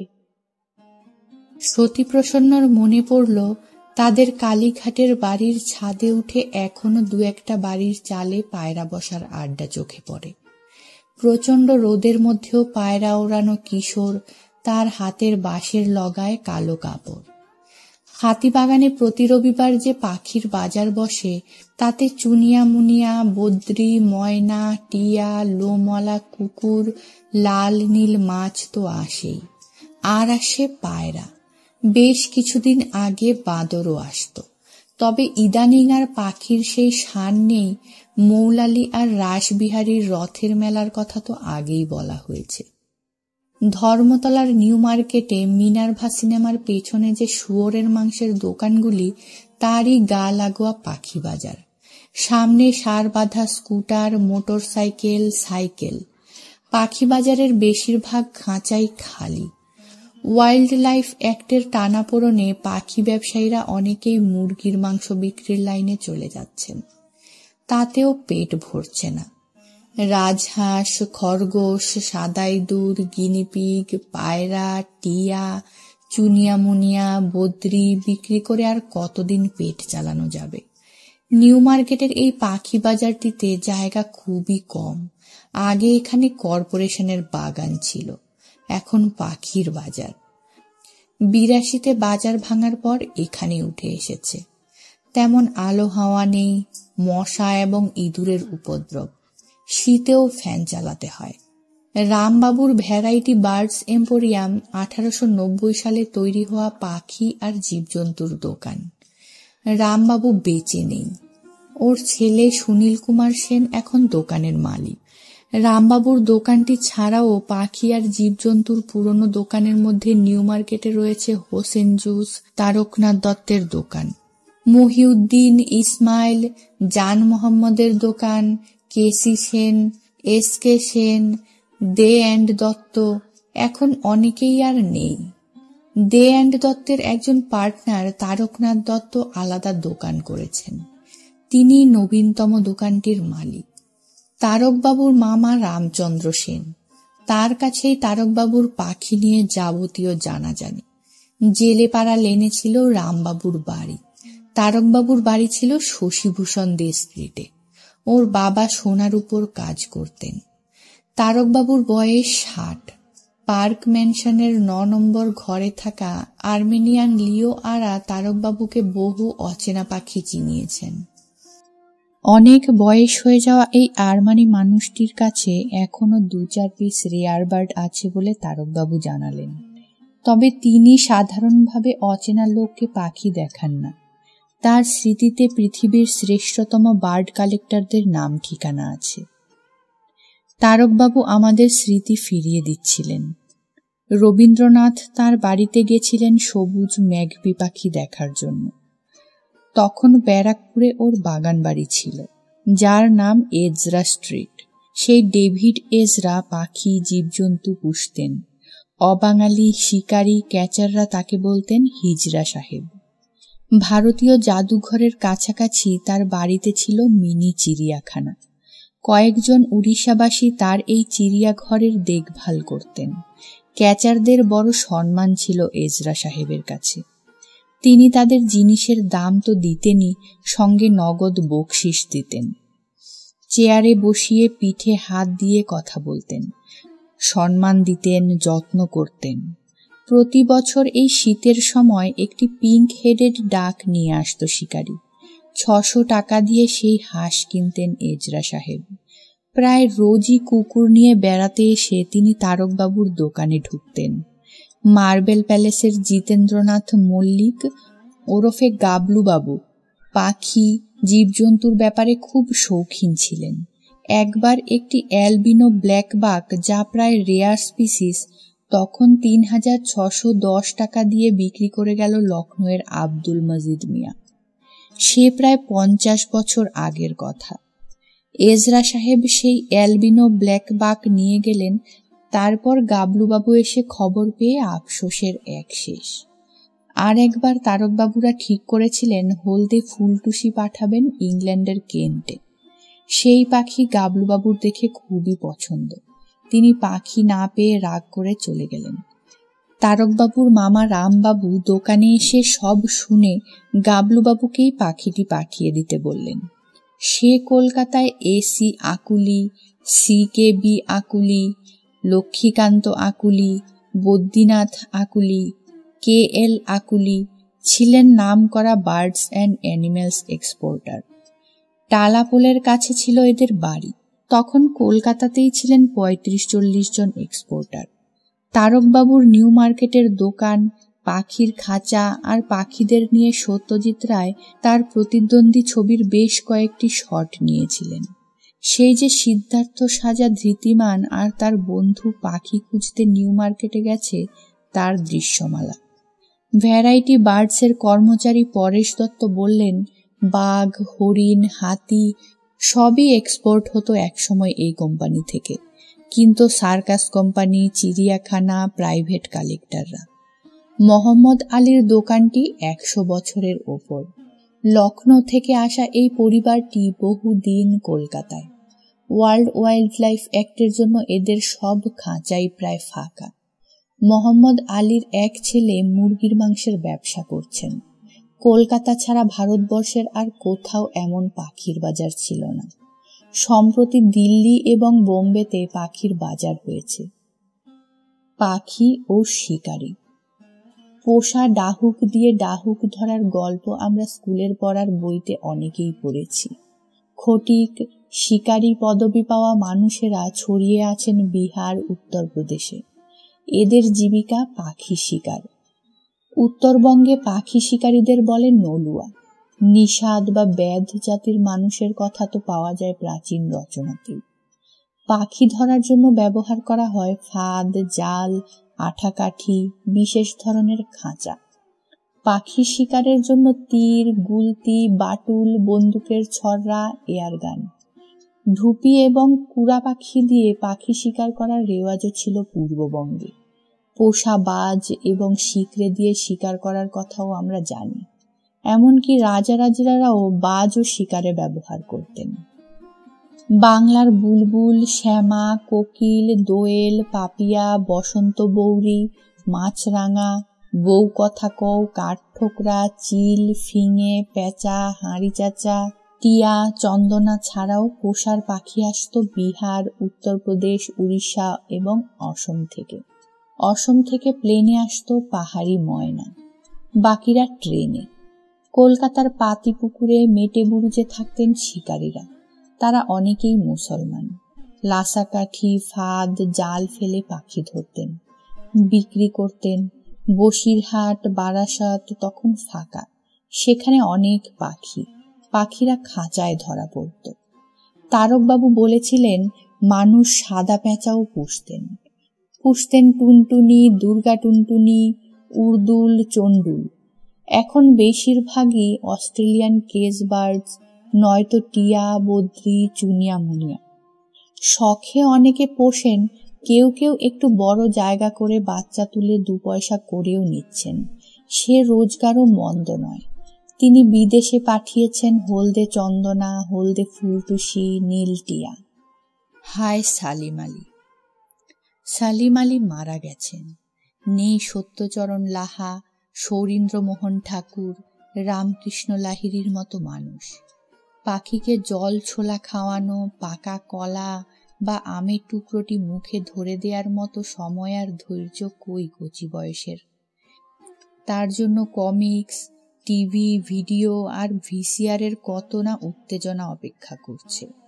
আছে কুইজ নামের ফাঁকি, ঢেরা শব্দে চালানো প্লাস্টিক বন্দুক, গদা, তীরধনুক, খেলনা, রোবট।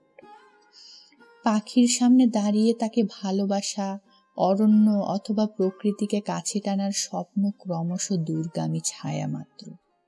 সালিম আলী, সত্যচরণ লাহা, অমল হোম, জগদানন্দ রায়, যোগীন্দ্রনাথ সরকার, ধনগোপাল মুখোপাধ্যায়ের মতো একজনও লেখক আমাদের পরিচিত গণ্ডির মধ্যে নেই। অজয় হোম দীর্ঘদিন অসুস্থ। তার অসম্ভব গুরুত্বপূর্ণ লেখাগুলি আর দেখা যাচ্ছে না। পাখির রবে এখন আর কলকাতার রাত পোহায় না। বেশ লিখেছে অরিন। ছবি ছাপায় অফসেট সৌন্দর্যে, অনেক জানা বিষয় ও ভাষার গুণে, রঙিন ফটোগ্রাফ ডিসপ্লের মাহাত্ম্যে চির নতুন মনে হতে থাকে। একটু জোরেই ভবিষ্যতের সংখ্যাটি টেবিলে রাখলেন সতীপ্রসন্ন। ইদানিং তিনি নিয়মিত ভবিষ্যৎ দেখছেন। ইনসেটে আরও একটি বক্স আইটেম ছিল, ছোট স্ক্রিন দিয়ে সুন্দর ছেপেছে। অফসেট কত সুবিধে। ছোট ম্যাটারটির বিষয় কলকাতার পাখি। এ সব কিছুই তার প্রায় জানা। তবু অরিন লিখেছে, তার আবিষ্কার করা প্রতিভা। সতীপ্রসন্ন পড়তে শুরু করলেন এবং পড়ার আগে একবার ভাবলেনও অরিনকে তিনি পরিবেশের জন্য কলকাতার আকাশ করতে বলেছিলেন। তার মধ্যেও তো পাখি আসতে পারত, ডানা মেলা পাখি, যা কিনা আকাশের অলংকার। আবার ভবিষ্যতের পাতায় ফিরে গেলেন সতীপ্রসন্ন অরিনের প্রতিবেদনে। কলকাতার পাখি। বিশিষ্ট পক্ষীবিদ আর বিষয়টি নিয়ে বহু লেখালেখি করা মানুষ অজয় হোম ভারতীয় জাদুঘরে দেয়া এক বক্তৃতায় কলকাতার পাখি সম্বন্ধে বলেছিলেন, এক সময় কলকাতার বাড়ির ছাদে বসত হাড়গিলেরা। ইংরেজি নাম অ্যাডজুট্যান্ট স্টার্ক। লম্বায় 120 থেকে 130 সেন্টিমিটার, অর্থাৎ 4 থেকে 5 ফুট। এরাই কলকাতার ময়লা আবর্জনা খেয়ে সাফ করে দিত। সেই কারণে কলকাতা কর্পোরেশনের প্রতীক একজোড়া হাড়গিলে। এক সময় এখন যেখানে ভারতীয় জাদুঘর, তার সামনেও ঘুরে বেড়াতো হাড়গিলেরা। তারা কেউই আর নেই। আর চোখে পড়ে না শঙ্খচিল, হিন্দিতে যার নাম ধোবিয়া চিল, ইংরেজিতে ব্রাহ্মীণ কাইট। অজয়বাবু বলেছিলেন, কাক, চিল, চড়াই, শালিক, গোশালিক, ঝুট শালিক, দেশি পায়রা, বুলবুলি, পায়রা, ঘুঘু, দোয়েল, কালিশামা, বসন্ত বৌরি, ফিঙে, টুনটুনি, দুর্গা টুনটুনি, বেনে বউ, বাতাসি, তালকছাই, কোকিল, কাঠঠোকরা, কুকটিয়া, নীলকণ্ঠ, মাছরাঙা, লক্ষ্মী পেঁচা, কোটরে পেঁচা, শকুন, রাজশকুন, লগ্গর, শিকরে, পান পায়রা, পানকৌড়ি, বাচকা, গোবক এবং মরাল ছাপ দেখা যায় কলকাতায়। আর শীতে হিমালয়ের পা বা সাইবেরিয়া থেকে চিড়িয়াখানার ঝিলে নামে বেশ কিছু পরিযায়ী পাখি। ইদানিং বেশ কয়েক বছর চিড়িয়াখানার শীতের দিনগুলিতে নেমে আসছে না পরিযায়ী পাখির ঝাঁক। তারা দল বেঁধে নামছে সাঁতরাগাছির বড় জলায়, কখনো ভদ্রেশ্বরে। আমাদের এই ফটোগ্রাফার বন্ধু বলছিলেন, ফারাক্কাতেও নাকি অনেক মাইগ্রেটেড বার্ড এসে পৌঁছেছে। ক্রমাগত পরিবেশ দূষণ, পোড়া ডিজেল, মোবিল, পেট্রোলের ধোঁয়া, গাড়ির হর্ন ও অন্যান্য সব শব্দ দূষণ চিড়িয়াখানার পাখি আসার বাধা হয়ে দাঁড়াচ্ছে। এছাড়া আছে তাজ গ্রুপের আকাশচাটা হোটেল বাড়ি তৈরির ব্যাপারটিও। ঘুড়িতে বড়শি লাগানো চোরা শিকারীদের আক্রমণ, আকাশচাটা অন্য সব বাড়ি। কলকাতাকে ক্রমাগত বৃক্ষহীন করে কংক্রিটের জঙ্গল বানিয়ে তুলে পাখির বসার জায়গাটি, বাসা বাঁধার সুযোগটুকু নষ্ট করেছে মানুষ। সবুজ কমেছে, ময়দান ছোট হয়েছে, দূরে সরে গেছে পোকামাকড়, যারা অনেক পাখির নিয়মিত খাবার। কলকাতায় তাই এখন শুধু পাতিকাক আর চড়াই চোখে পড়বে, বড়জোর শালিক। অথচ বছর কয়েক আগেও কালীঘাটের কোনো কোনো বাড়ির টিভি অ্যান্টেনায় প্রায়ই শীষ দিয়ে যেত দোয়েল, বুলবুলি। এখনো যে একেবারে আসে না তা নয়, তবে কমেছে। কলকাতায় আর চোখে পড়ে শকুন। কালীঘাটের কেওড়াতলা শ্মশানের কাছাকাছি আদিগঙ্গার স্রোতে ভেসে যাওয়া মৃত পশুর সব আগলাতে আগলাতে তার চলাফেরা। আর কখনো সিঁড়িটির শ্মশানের কাছাকাছি আদিগঙ্গার পারে নরম কাদায় হাড় মাংসের সন্ধানে। রিজ কন্টিনেন্টালের মাথায় আজ থেকে বছর 6 আগে একজোড়া চিলকে দেখা যেত। একটা সময় ছিল আজ থেকে বছর 20 আগেও কালীঘাট বা চেতলার দোকান থেকে ঠোঙায় করে আনা তেলে ভাজা জিলিপি বা হাতে রাখা শালপাতা মোড়া মাংসে ছো দিত চিল। এখন বেশ কয়েকটি চিল রয়েছে বালিগঞ্জ ফাঁড়ির কাছাকাছি আর বাঁশদ্রোণী বাজার অঞ্চলে।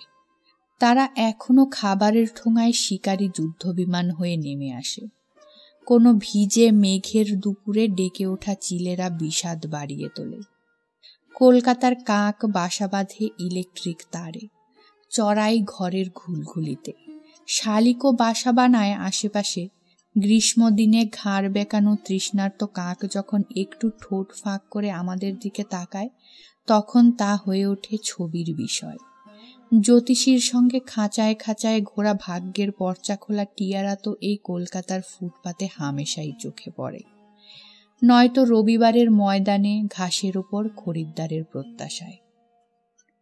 গরমের শেষ বিকেলে কলকাতার রাস্তায় গঙ্গা জলের ফোয়ারায় চান করতে দেখেছি শালিকের ঝাঁককে। চড়াইরা দল বেঁধে ধুলোয় পাউডার মেখে মেখে মেকআপ সেরে নেয় ওই সময়ই। সুরেন ব্যানার্জি রোডে একজোড়া রাজহাঁস রাস্তা পেরিয়ে গিয়ে অনেক সময়ই ট্রাফিক আটকে দেয়। আর একজোড়া রাজহাঁস আছে কিরণ শঙ্কর রায়ের বাড়ি।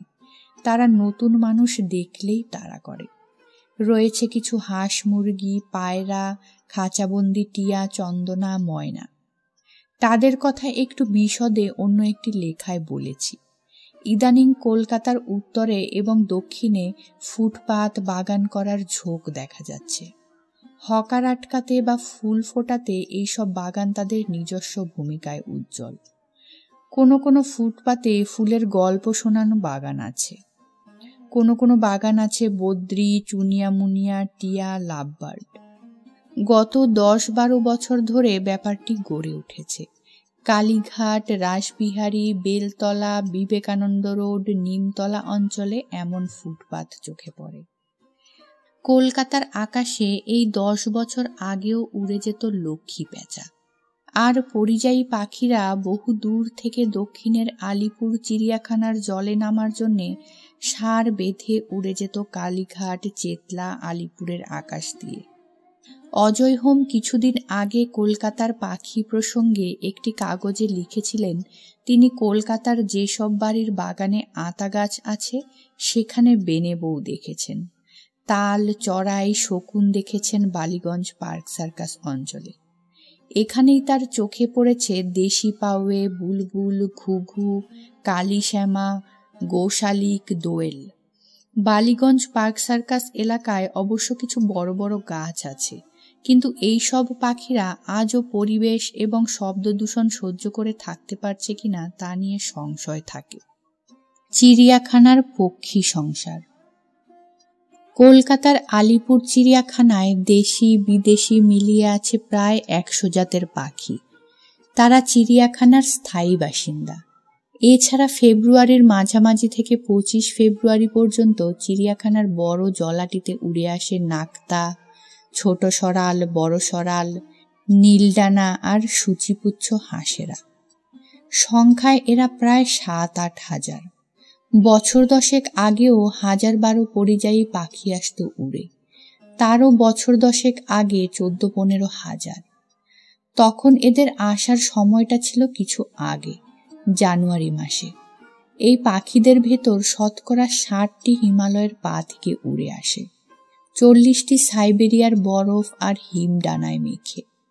ডিম থেকে বাচ্চা ফুটে বেরোনোর পর বাচ্চাদের নিয়ে আসে মারা, সঙ্গে বয়স্ক পুরুষ হাঁসেরাও। নাকতা, ছোট আর বড় সরাল আসে হিমালয়ের পা থেকে। সাইবেরিয়ার শীতলতা লেগে থাকে নীলডাঙা আর সূচিপুচ্ছর পালকে। চিড়িয়াখানার মায়া কাটিয়ে এদের ফেরার পালা এপ্রিল মাসে। বছর 10 আগেও চিড়িয়াখানার ভোরের বাতাস আর কুয়াশা ছিঁড়ে যেত এদের ডানার শব্দে, ওড়ন পর্বে, কলকণ্ঠে। আজ আর সেদিন নেই। কেন আসে না আর হাঁসেরা? এমন প্রশ্ন করলে বিশেষজ্ঞরা উত্তর দেন মূলত 3টি কারণ রয়েছে এর পেছনে। 1. সাঁতরাগাছিতে শীতে নামার মতো এরা একটি জলাশয় পেয়ে গেছে। 2. শব্দ দূষণ ভীষণভাবে বেড়ে চলেছে গাড়ি ঘোড়া। শব্দের নাগরিক পাঁচিল তাদের ফিরিয়ে দিচ্ছে। 3. সমস্ত পৃথিবী জুড়েই বন্যপ্রাণী পাখির সামনে একটি অস্তিত্বের সংকট দেখা যাচ্ছে। কলকাতার চিড়িয়াখানায় 1989 সালে বন্দি অবস্থায় বাচ্চা দিয়েছে কাকাতুয়া, ভুটান গ্রেপিক, spoonbill, painted stork, Brahma fowl. খাঁচার মধ্যে বা ঘেরা জায়গায় বাচ্চা না হলে নতুন করে পাখি পাওয়ার সম্ভাবনা প্রায় বন্ধ হয়ে গেছে। প্রায় সব পাখি জীবজন্তুর ডিলার মালের অভাবে বসে আছেন। পাখিওয়ালাদের নতুন কোনো লাইসেন্স সরকার দিচ্ছে না। রিনিউ করিয়ে কাজ করাও অনেক ঝামেলা। ফলে পেশা পরিবর্তন হচ্ছে। একমাত্র ভরসা এদেশের বা বিদেশের চিড়িয়াখানার সঙ্গে পাখি জীবজন্তুর বিনিময়। তাও বা সব সময় হয় কই? আমরা অনেকেই জানি রাজেন মল্লিক, ওয়াজেদ আলী শাহ, বাকল্যান্ড আর সুইংলার সাহেবের পশু পাখি সংগ্রহ নিয়ে গড়ে উঠেছিল আলিপুর চিড়িয়াখানার একটি অংশ। এখন সেরকম সংগ্রাহক নেই, যিনি তার সংগ্রহ নিয়ে জমা দেবেন পশুশালায়। তবু ভালোয় মন্দয় মিলিয়ে চিড়িয়াখানার পাখিরা আছে। আর রয়েছে তাদের বিচিত্র খাদ্যাভ্যাস। মাংসের কিমা, পিঁপড়ের ডিম, ছোলা বাদাম ভেজানো, মধু, মাছ, হাফ বয়েল মুরগির ডিম, কপি পাতা, লেটুস শাক, ছাতু, ফড়িং, পোকামাকড়, নানা রকম ফল, সব মিলিয়ে তাদের দৈনিক মেনু। লেখা শেষে 12 পয়েন্ট ইটালিক্সে রা, মানে অরিন রাহা। দুটো স্টোরি মিলিয়ে একটা প্যাকেজের জন্য অরিন প্রায় 1000 টাকা পাবে। কিভাবে লেখক পাবেন তিনি? ভাবতে ভাবতে ম্লান ডুমের আলোয় সতীপ্রসন্ন সবচেয়ে বেশি রাগ এলো নিজের ওপর। আসলে আমিই ব্যর্থ, কিছুই পারিনি।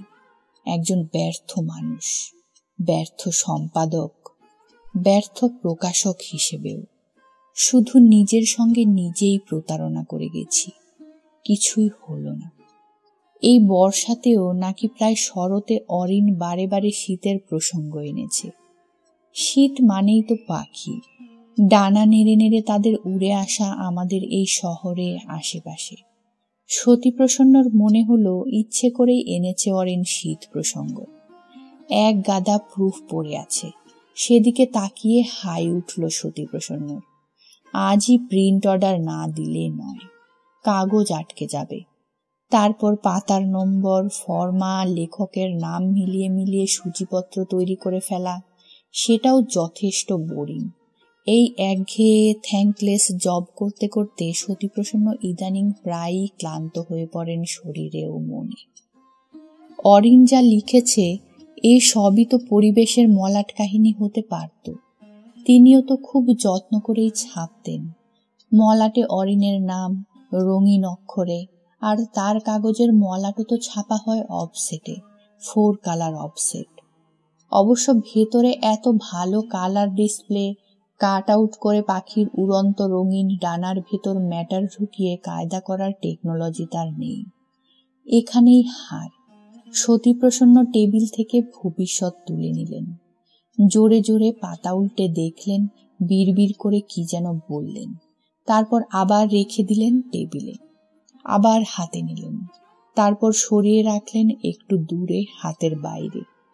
গোটা শরীর মনে বিষাদ ছড়িয়ে পড়লে হাত পা সচল থাকতে চায় না, ঘুম জড়িয়ে ধরে। এখনো কি তাই হচ্ছে? হেঁটে কলেজ স্ট্রিট মার্কেটে গিয়ে বসন্ত কেবিনে 1 কাপ চা খাবেন? যদি সেখানে গণেশ পাইনের সঙ্গে দেখা হয়ে যায়, 2-1টা কথা হবে এই সুভদ্র বড় মাপের শিল্পীটির সঙ্গে। না হলে অন্য কেউ থাকবেন, তাদের সঙ্গে 2-1টা কথা, মত বিনিময়। গেঞ্জির ওপর খাদির মোটা শার্ট চাপাতে চাপাতে সতীপ্রসন্ন পরপর 2বার গলা ছেড়ে ডেকে উঠলেন, যতীন, যতীন আছো? অনেকটা প্রাচীন, যে ফ্রিজ জেগে উঠলে রীতিমতো শব্দ ভাসে বাতাসে, তার যান্ত্রিক ধ্বনি শুনতে শুনতে সুধাপ্রসন্ন টের পেলেন এবার হয়তো বর্ষা বিদায় নেবে। সেই জল ভরা গম্ভীর মেঘেরা, যারা বিনা নোটিশে যখন তখন ভেঙে পড়তে পারে, তারা ধীরে দিগন্তে মিলিয়ে যাচ্ছে। খুঁজলে পিএন মিত্রর ইট খোলার পাশে রূপলি কাশগুচ্ছের শোভা চোখে পড়তে পারে। হলুদ বোটাওয়ালা দুধ সাদা শিউলিরা আর কদিন পরই সবুজ ঘাসে অক্লেশে ঝরে যাবে, প্রাকৃতিক নিয়মে। এভাবেই ঋতু বদলায়। সুধাপ্রসন্নর মনে পড়ল শিউলিকে হিন্দিতে বলে হরসিঙ্গার, যা দিয়ে শিব সাজেন, অন্তত মানে মোতাবেক। আকাশে এখন রোদের সার্চ লাইট, বেশিক্ষণ তাকানো যায় না। এরকম রোদে ছোটবেলায় ঘুরলে জ্বর আসত, আর জমা জলের লাগোয়া ঘাস বনে গঙ্গা ফড়িং লাফিয়ে বেড়ায় এখনই। তাদের পেছনে পেছনে শিকারী ব্যাঙ, পুকুরে বিলে নবীন লাল লাল ঝাঁক বাঁধা বাচ্চাদের আগলে নিয়ে ঘুরে বেড়ায় মা শোল মাছ।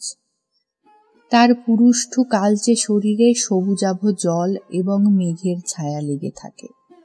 দেশের বাড়িতে ঘাস ফড়িং ধরে শিশিতে রাখতেন সতীপ্রসন্ন।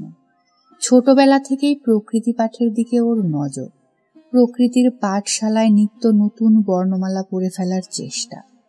ফ্রিজের গম্ভীর শব্দ বাতাসে পেঁচাতে পেঁচাতে মিশে যাচ্ছিল। সকাল থেকে টানা 3-4 ঘন্টা লোডশেডিং এর পর বিদ্যুৎ এসেছে। এই রবিবারের সকালে বোকা বাক্সের সামনে একই নীতির ভরদ্বাজ কখনো শ্রীকৃষ্ণ, কখনো বা টুথপেস্টের ফেনায়িত বিজ্ঞাপনের সুশ্রী যুবা হয়ে যাচ্ছিল কয়েক মিনিটের ব্যবধানে। মহাভারতের আগে কারেন্ট না এলে মেজাজ তেতো হয়ে যায়। সারা ভারতবর্ষের মানচিত্র জুড়ে এমনই মহাকাব্যের জ্বর। রবি বর্মার আঁকা ছবি তো, তার থেকে উঠে আসা যাবতীয় চরিত্র, অন্তত খবরের কাগজের দু একটি লেখা সমীক্ষা থেকে এমনটি মনে হয়েছে সুধাপ্রসন্নর। সেই মহাভারতীয় ক্রেজ ছিল একটু আগেই গোটা বাড়ি জুড়ে, এমনকি দীপেশও চোখে অপার বিস্ময় নিয়ে। ঘরের জানালা খোলা, খড়খড়ির পর এক মানুষ সমান পাঁচিল, তার গায়ে সবুজ ভেলভেট রং শ্যাওলার জামা, তার উপর একটা বড় কালো প্রজাপতির জ্যান্ত ব্রোচ হয়ে বসেছিল। একটি হলুদ কালো ডোরাকাটা বেড়াল শব্দহীন পায়ে পেরিয়ে গেল এ বাড়ির জন্য তৈরি করা উঁচু সীমানা। প্রজাপতি উড়ে গেলে দোয়েল এসে বসে গান শোনাল। 1 2 3, 3টে শীষ, গুনে গুনে। পাখিদেরও মাত্রাবোধ আছে। সতীপ্রসন্ন দেখলে আরো মজা পেত। চিঠির বিষয়ে নোটস খোলা রয়েছে সামনে। সুধাপ্রসন্ন দেখতে পাচ্ছেন শীষ দেয়া দোয়েল এখন মশা ধরছে। পাঁচিলের পর সরু পিচ বাঁধানো রাস্তা, তারপর বাড়ি, গুল কারখানা। গুল কয়লার ব্যবসা করে ছোট ভাই মোটর সাইকেল কিনেছে, সঙ্গে ব্রয়লার মুরগি, মাংস পাখি। 15 দিন 1 মাস পর পাইকার এসে পাখি নিয়ে যায়। সাইকেলের হ্যান্ডেলে হেড মুন্ডু, ঊর্ধ্বপদ শীর্ষাসন করা সাদা পালক, লাল ঝুঁটি। ডানা ঝাপটানোর উপায় নেই। ভয়ে আতঙ্কে চোখ সবারই প্রায় বন্ধ। এরা করুণাময়ী বাজার, সেনহাটি বাজার, টালিগঞ্জ বাজার, এমনকি সাদার্ন মার্কেট, শখের বাজার, কালীঘাট বাজার, বাস্তুহারা বাজার চলে যাবে। করুণাময়ী বাজারে বটিতে প্রথমে গলা, তারপর 2 পা কাটার পর চোখ উল্টানো ছিন্ন ব্রয়লার মুন্ডুর ঠোঁটে জল দিতে দেখেছেন মুরগিওয়ালাকে। মুন্ডহীন কেঁপে ওঠা গা থেকে পালক ছড়ানো আস্ত মাংসকে মনে হয় যেন মানব শিশু। তারপর পেট ফাঁসিয়ে তার ভেতর থেকে স্টমাক, মেটে, নাড়ি, ভুঁড়ি, পিত্তি বের করে এনে ধুয়ে কেটে পরিষ্কার করার মুহূর্তেও মুরগি হৃদয়ে নাচে, ধুক ধুক ধুক ধুক। লিভারের আঁশ নখ দিয়ে তুলে তুলে খাবারের উপযোগী করে দেয় মাংসওয়ালা। এই সবই সতীপ্রসন্ন বা অন্যান্য নাগরিকদের মুখস্থ। শাল পাতার বদলে ইদানিং পলিপ্যাকে মাংস। কালচে রক্ত শুকিয়ে থাকে সিমেন্টের বেদি বা বটির গায়ে। সাদা পালক, নাড়ি ভুঁড়ির ওপর ভিন ভিনে নীল মাছি। মুন্ডুটি কেটে চোখ দুটো উপড়ে বার করে নিয়ে পলিপ্যাকে দিয়ে দেয়া। মাথা চিবোনোর কথা ভাবলে জিভে জল কাটে এই বয়সে। সাইকেল বন্দি পাখিরা মাংস হতে চলে যাওয়ার সময় বোধহয় একবার ডেকে উঠল। আজ এ রবিবার মহাভারত শেষ হয়ে যাওয়ার পর মেন্তুর দোকানের সামনে আড্ডা দিয়া কোনো যুবজন তারই সমবয়স্কে বিয়ার চোপড়ার শেখানো ভাষায় বলে উঠল, আইয়ে বিরাজিয়ে। এটুকু শুনতে পেলেন সুধাপ্রসন্ন। তারপর বোধহয় আশীর্বাদের মুদ্রায় আয়ুষ্মান ভব, বিজয়ী ভব বলল কেউ, নাকি বলল না। হয়তো শ্রবণে কোনো ভুল আছে। তবু এটাই তো এখন কালচার।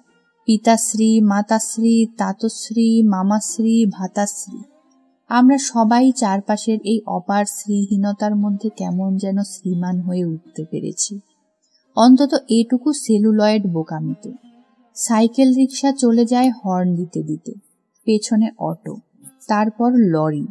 দরজার ফ্রেমে দাঁড়ালে কবরখানার যে বাঁশ ঝোপ চোখে পড়ে, তারা কোনো ম্যাজিকের রাত এলে চীনা ছবি হয়ে যায় জোনাকির অজস্র আলোক বিন্দু বুকে নিয়ে। এমনকি কোনো মেঘলা আকাশের নিচেও এই ঝাড়ালো সবুজ বাঁশ গাছেরা সিল্কের ওপর ছাপা চীনা পেইন্টিং হয়ে যেতে পারে অবলীলায়। দরজায় বেশিক্ষণ দাঁড়ানো যায় না। খিস্তির ফোয়ারা ছুটে আসে মেন্তুর দোকানের সামনের আড্ডার জটলা থেকে। আদি রসাত্মক আলগা বাক্য, অজস্র সিগারেটের ধোঁয়া।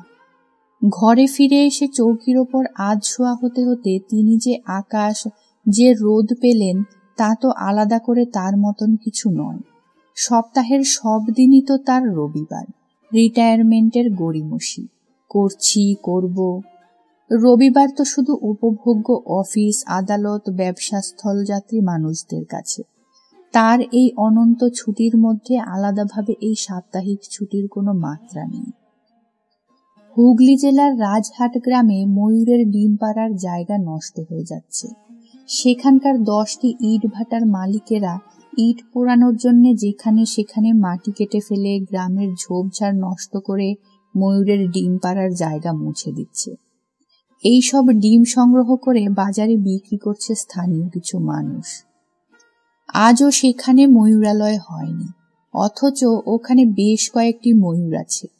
বন্যপ্রাণী সংরক্ষণের উদ্যোক্তারা এ নিয়ে মাথা ঘামাচ্ছেন না, কিন্তু এ পাখি তো ভারতের জাতীয় পক্ষী, সবাই সে কথা জানে। কাগজে ছোট্ট একটি খবর দেখেছিলেন, তা ধরেই চিঠি। এরকম বহু ইন্টারেস্টিং কাটিংস তার মোটা ডায়েরির পাতায় আঠা দিয়ে সাঁটানো।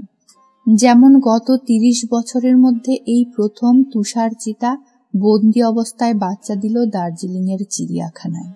গোটা পৃথিবীতে এটি একটি রেকর্ড।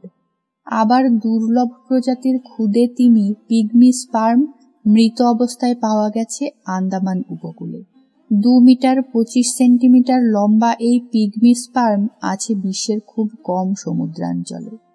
এরই সঙ্গে 18 কোটি বছর আগেকার কচ্ছপ ইন্দোচেলিস স্প্যাচুলাটার ফসিল, যা ছিল স্বাদু জলের বাসিন্দাদের মধ্যে প্রাচীনতম।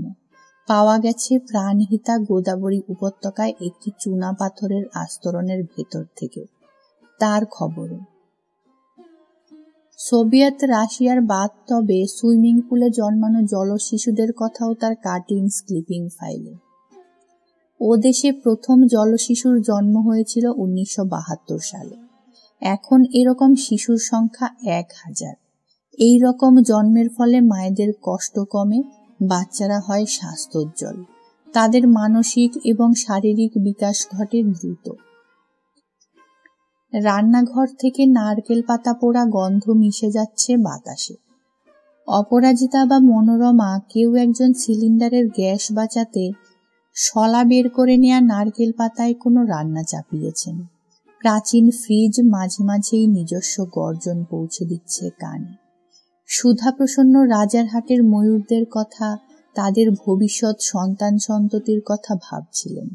চিঠি ছাপা হলে সমস্যার সমাধান কি তেমনভাবে হবে, নাকি আদৌ কারোরই কানে জল যাবে না? প্রথম প্যারাটা কেমনভাবে করা যায় ভাবতে ভাবতে আবারও আকাশের দিকে তাকিয়ে তার যেন ঘুম এলো, ঘুম ঢুলুনি। বর্ষার বাজার যাওয়ার এমনি অনেক অসুবিধে। বৃষ্টিতে কাদা হয়ে থাকা পথ, জিনিসপত্র আগুন দাম। কম্পালসারি ছাতা বহন, সেই ছাতা মাথার উপর মেলে ধরে থলি নিয়ে সার্কাসের ট্রাপিজের কায়দায় হাঁটা। আর কলকাতার বা তার গা লাগোয়া শহরতলির 2-1টি বাদ দিয়ে সব বাজারই তো খাটাল বিশেষ বর্ষার দিনে। পচা পাতাপুতি, আনাজ তরকারি, কাঁঠালের ভুতি, মাছের কানকো, পটকা, আসে সে এক দুর্গন্ধ রৌরব বিশেষ। মানুষ এ সবই তার জীবনের প্রাত্যহিকতায় মিশিয়ে মেনে নিয়েছে। মেনে নেয়া, মানিয়ে নেয়া 80 দশকের নতুন ফেনোমেনা। পেঁপে, পটল, ঢেঁড়স, উচ্ছে, মাদ্রাজি ওল, কচু, মান, মহার্ঘ কাঁকরোল, এই তো এখন কয়েকটি হাতে গোনা তরকারি। বাঁধাকপি তো আরো বেশি দাম। মাছও ক্রমশ বলগাহীন। বাঙালি মধ্যবিত্ত খাবে কি? তার পুষ্টি, মেধা, পেট ভরানো হবে কেমন করে? পিঠে পায়েস, রস বড়া, তাল ক্ষীর, তালের বড়া, ক্ষীর রাবড়ি, এ সবই তো দুষ্প্রাপ্য অ্যান্টিক প্রায়, কোনো মহিলা ম্যাগাজিনের কভার স্টোরির বিষয়। চালের গুঁড়ো, ক্ষীর নারকেল দিয়ে পাটিসাপটা, দুধপুলি, রসপুলি, গোকুল পিঠে, আশকে, ভাপা পুলি, সেদ্ধ পিঠে, সবই রান্নার বিচিত্র বর্ণ বইয়ের পাতাতেই শুধু ইদানিং। ফাস্ট ফুড, রোল, চাউমিনের দাপটে সাবেগী জলখাবার, ঘুগনি, কচুরি, মাছের চপ, বাড়ির এই সব কুটির শিল্প নিরুদ্দেশ স্পিসিস।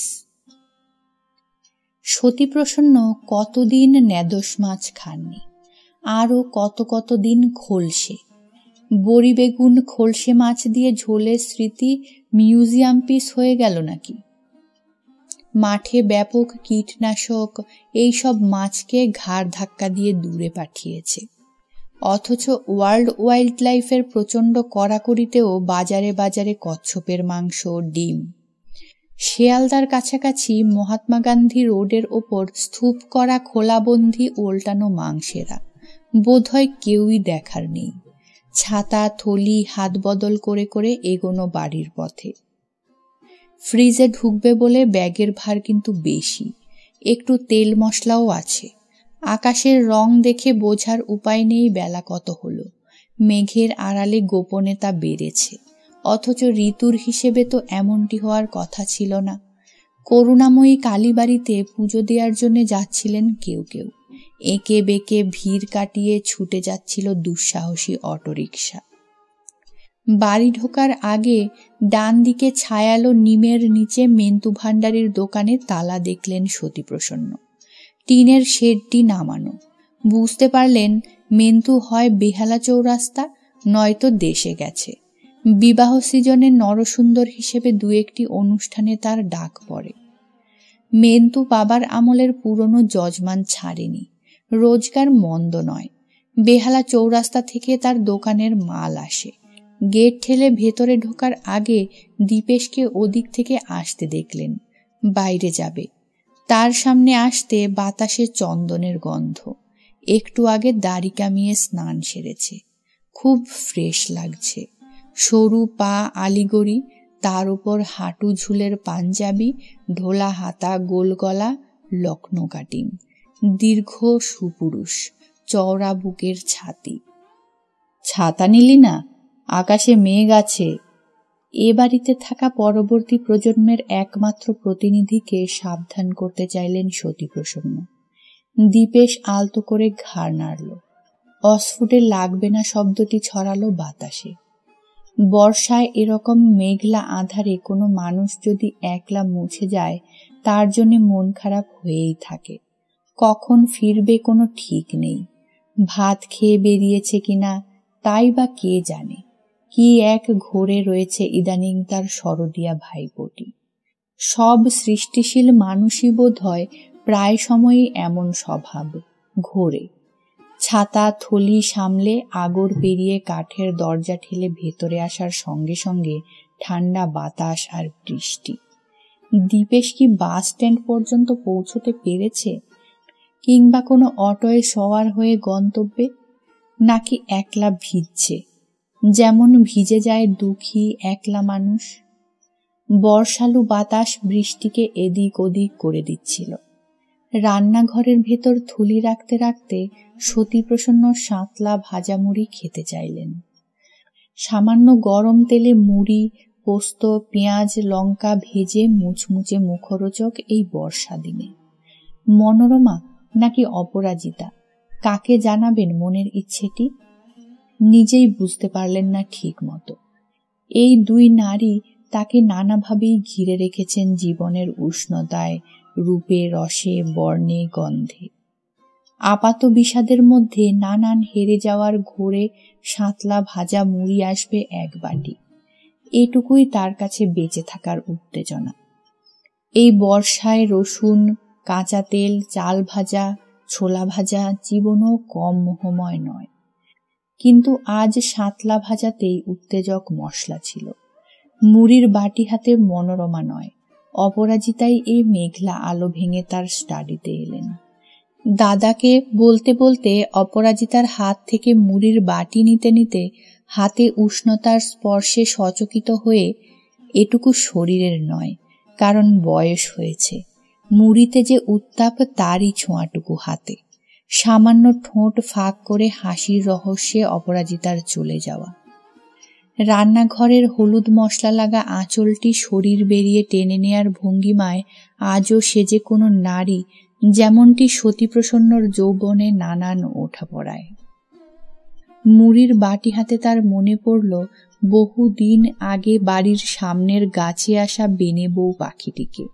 সেই হলুদে কি যেন এক ঝলক ছিল।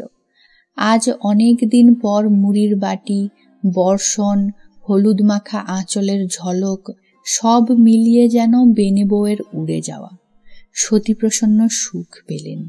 বাইরে বৃষ্টি, বাতাস বর্ষার মেজাজ বাড়িয়ে দিচ্ছিল।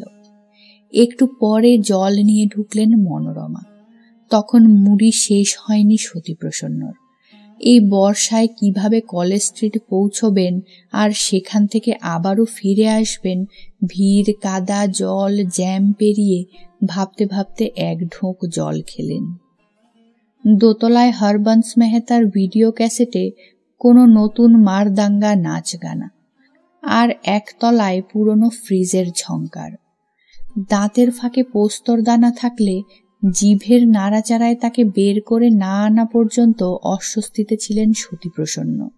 সেটুকু বিলম্বিত হতে থাকল বৃষ্টির সঙ্গে সঙ্গে। সকালে মাইতিপাড়া দিয়ে হেঁটে আসার সময় সরু সিমেন্ট বাঁধানো গলি পেরিয়ে আসতে আসতে বাদিকে সতীপ্রসন্ন যে ভরাট পুকুরটি দেখেছিলেন, সেই রাতে 11টায় পাম্পের শব্দে উঠে আসা জলের উচ্ছ্বাসে, চাঁদের আলোয়, ফেনায়িত জলস্রোতে সেখানে যেন বন্যার মায়া ছিল। সরু গলিটি পেরিয়ে এলে যে একফালি মাঠ, তার গায়ে একটি একক গাছ নেহাতি গরু বাঁধার খুঁটি হয়ে দাঁড়িয়ে। এই মাঠের ওপর কাছাকাছি যতগুলো কাঁচা বাড়ি, সবই ইসলাম ধর্মাবলম্বী মানুষদের। তাদের অর্থনীতি, সামাজিক অবস্থান ক্রমাগত নিম্নভিসারী। ডিজেল পাম্পের শব্দে, চাঁদের আলোয়, উঠে আসা জলের ধ্বনি প্রতিধ্বনিতে পারিপার্শ্বিক জেগে উঠেছিল, অথচ তাদের কিছু করার ছিল না। একটু দূরে মাঠ পেরিয়ে পিচ রাস্তায় উঠে এলে বাড়ি আর গাছের ছায়ার অন্ধকারে দাঁড়ানো ম্যাটাডোর ভ্যান, পাশে ভাড়ার ট্যাক্সি, সবাই এই অদ্ভুত আঁধারে স্থির। আকাশে এক ফোঁটা মেঘ নেই। এই ভাদ্রে বর্ষা শেষে শরতের প্রস্তুতি নেয়া প্রকৃতিতে এমন আকাশ নিয়মিত প্রাকৃতিক নিয়মের বাইরে। যে গরিব মুসলমানেরা এখানে মূলত কাঁচা ঘরে থাকেন, তাদের বাড়ির বালিকা, বিবাহিত নারীরা অনেক সময়ই পাশাপাশি হিন্দু বাড়িগুলোতে বাসন মেজে, নয়তো এটা ওটা করে, গরু ছাগল হাঁস পুষে সামান্য আর্থিক সুরাহাটুকু করার অবিরত চেষ্টা চালান। কোনো রকমে দিন যায়। পুরুষরা কেউই চাকরি করে না প্রায়। বাজারে মাছ তরকারি নিয়ে বসা হালফিল দু একটা অটো চালক, কয়েকটি ছায়া, টর্চের আলো ঘুরে বেড়াচ্ছিল ডোবার পাড়ে। রাজনৈতিক ক্ষমতা কখনো মানুষকে অন্ধ করে দেয়, আর সেই অন্ধ তাড়নায়, টাকার লোভে, পাম্পের টানে পুকুরের জল উপচে পড়ছিল জমিতে। ভাদ্রের নিয়মে বুড়ো হলুদ নিম পাতা খসে যাচ্ছিল গাছ থেকে। চাঁদের ফেলে দেয়া জ্যোৎস্নায় কোনো কার্পণ্য ছিল না। শুধু কয়েকজন মানুষ পুকুর ভরাট করে জমি বিক্রির কথা ভাবছিল। এই উদ্যোগটুকুর দালালি থেকে পকেট ভর্তির ভালো ব্যবস্থাই হবে, এমন একটি অঙ্ক ছিল। কাঁচা বাড়ি মুসলমান বাসিন্দারা, যারা এমনিতেই সংখ্যালঘুর স্বাভাবিক সংস্কারের নিরাপত্তাবোধের অভাবে কিছুটা ভয়েই এই জল উঠে আসার বিরুদ্ধে তেমন কিছু বলতে পারেননি, অথচ এটুকু থেকেই তাদের প্রাত্যহিক বাসন মাজা, স্নান, কাপড় কাচা, ঘর পোষা হাঁসেদের ভেসে থাকা, শব্দে, চাপা গুঞ্জনে জল তুলে ফেলার যে প্রস্তুতি, তাকে বাধা দেওয়ার মতো মানসিক বা শারীরিক ক্ষমতা কখনোই কারো ছিল না। শুধু শব্দ করে করে পাম্প বেজে চলছিল। অথচ ভোর হয়ে এলে বেড়াতে যাওয়ার ফাঁকে সতীপ্রসন্ন ওই কমে আসা পুকুরের জল দেখতে পেলেন না, কারণ তার পথ ছিল ভিন্ন। ফিরে এসে বাড়ির গেটে মেন্তুর দোকানের সামনে অপেক্ষা করা পাড়ার মুখগুলো তার চেনা ছিল। সেই সব মুখে ছিল কিছু উত্তেজনা, প্রশ্ন। টিনের দরজা ঠেলে বাড়ি ঢোকার আগে কপালের ঘাম কাচিয়ে নিচ্ছিলেন সতীপ্রসন্ন। তার পাঞ্জাবি আর গেঞ্জি ঘামে ভিজে বুক পিঠে লেপ্টে গেছে। ডান হাতে দুধের বোতলের হিম। সমরকে তিনি চেনেন। পাড়ার বারোয়ারি দুর্গা, কালী পুজো, 10 রাতব্যাপী সিনেমা প্রদর্শনী আর অন্যান্য নানা উৎসব ও জনকল্যাণের চাঁদায় সমরের ভূমিকা অগ্রগণ্য। ওর বাবা সুভাষ রায় তার থেকে অনেক ছোট। সমর একটি লম্বা সাদা ফুলস্কেপ কাগজ নিয়ে মেন্তুর টালির বাড়ানো শেডের নিচে দাঁড়িয়ে, সঙ্গে অধীর, টুকলাল বাবু, ফিরিঙ্গি কেষ্ট, সফি, আসলাম, আরও হয়তো কেউ কেউ ছিল। চোখের কোণ দিয়ে এখনই সকলকে ঠিক মতো বুঝে উঠতে পারেন না সতীপ্রসন্ন। হাওয়ায় একটা গুমোট আটকে আছে, আকাশে ভেসে থাকা এক টুকরো কালো মেঘ পাখা ছড়াচ্ছে। প্রায় তার পেছন পেছনই টিনের দরজা ঠেলে ঢুকল সমর। পেছনে বাকিরা ধীরে। গেট ঠেলার শব্দে একটু যেন বা চমকেই পেছনে ফিরলেন সতীপ্রসন্ন। সমর তেমনভাবে কোনো চাঁদা বা উৎসবের আয়োজন ছাড়া তো আসে না এ বাড়িতে। মেঘলা পারিপার্শ্বিকের ভেতর মুখগুলি ম্লান হয়ে ফুটে আছে। জ্যাঠামশাই, একটা কথা ছিল। বলতে বলতে সমর যেন তাকে পেরিয়ে লম্বা বারান্দায় আসা কাঠের দরজার সামনে দাঁড়ালো। এত ভোরে কি কথা থাকতে পারে? হয়তো কোনো আর্থিক সাহায্য, মরা পোড়ানো অথবা মেয়ের বিয়ের দায়ভার, নাকি কোনো মেলার উদ্যোগ, যা আজকাল প্রায়ই হচ্ছে, অথবা রাজনৈতিক চাঁদা। ক্যালেন্ডারের তারিখের হিসেবে সামনাসামনি এখন তো কোনো পুজো নেই। বল, বলে সতীপ্রসন্ন সমরের মুখোমুখি। মুঠোবন্দি কাঁচের দুধ বোতল টেবিলের ওপর একটু জোরেই ঠক করে শব্দ করে রাখলেন। এভাবে হবে না, ভেতরে গিয়ে বলতে হবে, বলে সমর টিন মোড়া কাঠের পাল্লা ঠেলে ভেতরে। একটা সই দিতে হবে। কিসের সই? মাঠ পুকুর বুঝিয়ে জমি করে বিক্রি করার কথা হচ্ছে, অনেক টাকার লেনদেন, এমনকি আপনার এলাকার নেতারাও কেউ কেউ টাকা খেয়েছে। চমকানোর নানান স্তর থাকে। সতীপ্রসন্নতার কোন স্তরে ছিলেন বাইরে থেকে বোঝা গেল না। বারান্দায় ততক্ষণে সুধাপ্রসন্ন, মনোরমা, অপরাজিতা। একলা দীপেশ এক ক্যাসেট থেকে অন্য ক্যাসেটে সুর বদল করছিল। টেপ রেকর্ডার চলার শব্দে হঠাৎ থেমে আবার চলতে শুরু করা ক্যাসেটের বিচিত্র আওয়াজে এ বাড়ির বাতাস ধ্বনিময়, সুরময় হয়েছিল। আমার এলাকার নেতা মানে? সতীপ্রসন্ন সমরের কথায় মনে মনে উত্তর হাতড়ালেন। যার কথা সমর বলতে চাইছে সে কি সমরের নেতা নয়? পুকুর ভরাট করে জমি বানিয়ে ফেললে আসলাম সফিদের বড় অসুবিধা হবে। সমর গলার স্বরে উত্তেজনার এক শীর্ষবিন্দুতে পৌঁছে যাচ্ছিল। পুকুরটা তো যোগেনদের, সে তো টালিগঞ্জে থাকে। এখন পুকুর ভাগের, 3 শরিকের মামলা, কিন্তু এলাকার কম করে 10-12 ঘর মানুষ, তাদের তো এই পুকুরটুকুই সব। তার উপর জমি হলেই তো এখন মাল্টি স্টোরিড, হয় কুন্দলিয়া, ছাবারিয়া, দাগা, নয় কোনো বাঙালি কোটিপতি প্রমোটার হয়ে বসবে।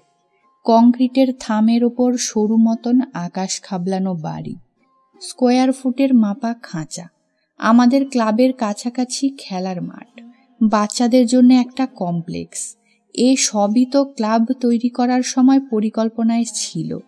আমরা তো শুধু প্রতিষ্ঠা দিবসে, পতাকা উত্তোলনের সময় শুধুই প্রতিশ্রুতি দিই জ্যাঠামশাই, কিন্তু কিছুই তো হয়নি। আমরাও পারি না, আগের জামানাতেও হয়নি। তার উপর যদি একটা ওরকম বাড়ি ওঠে। স্টাডিতে ওদের নিয়ে বসালেন সতীপ্রসন্ন। এখন তার জানালা দিয়ে হাত বাড়ানো সবুজ পেঁপের ডালটি নেই। বর্ষার জল আসবে এই যুক্তিতে মনোরমা মুচড়ে ভেঙে দিয়েছে। তিনি জানেন সুকান্তপল্লী ইয়ং অ্যাসোসিয়েশন তাকে ক্যারামের ঘুঁটির শব্দ, শিশুদের বিনা পয়সায় পোলিও ভ্যাকসিন, স্বাধীনতা দিবসে পাউরুটি, দুধ বা কখনো স্বেচ্ছা রক্তদানের হুল্লোড় ছাড়া কিছু দিতে পারেনি। সফি আর আসলাম একটু দূরে দাঁড়িয়েছিল, ঘরের বাইরে। সতীপ্রসন্ন ওদের ভেতরে ডাকলেন। পিচ রাস্তার ওপর একটা টিউবওয়েল, কখন ভাঙে কখন ঠিক থাকে। সফি এই প্রথম কথা বলল। 26-27 বছরের গালে পাতলা পাতলা দাড়ি, একটু যেন ভেতরে ঢোকানো চোখ, কিন্তু উজ্জ্বল, হাড়ের চওড়া কাঠামোয় মাংস কম। সংখ্যালঘু হিসেবে বোধহয় এমনি ওরা অনিশ্চিত সংশয়ে থাকে। ঘরের ফ্যান সতীপ্রসন্নর পাঞ্জাবি শুকিয়ে দিচ্ছিল। সকলের মুখের দিকে তাকাতে তাকাতে সতীপ্রসন্ন একটা যেন আলো দেখতে পাচ্ছিলেন।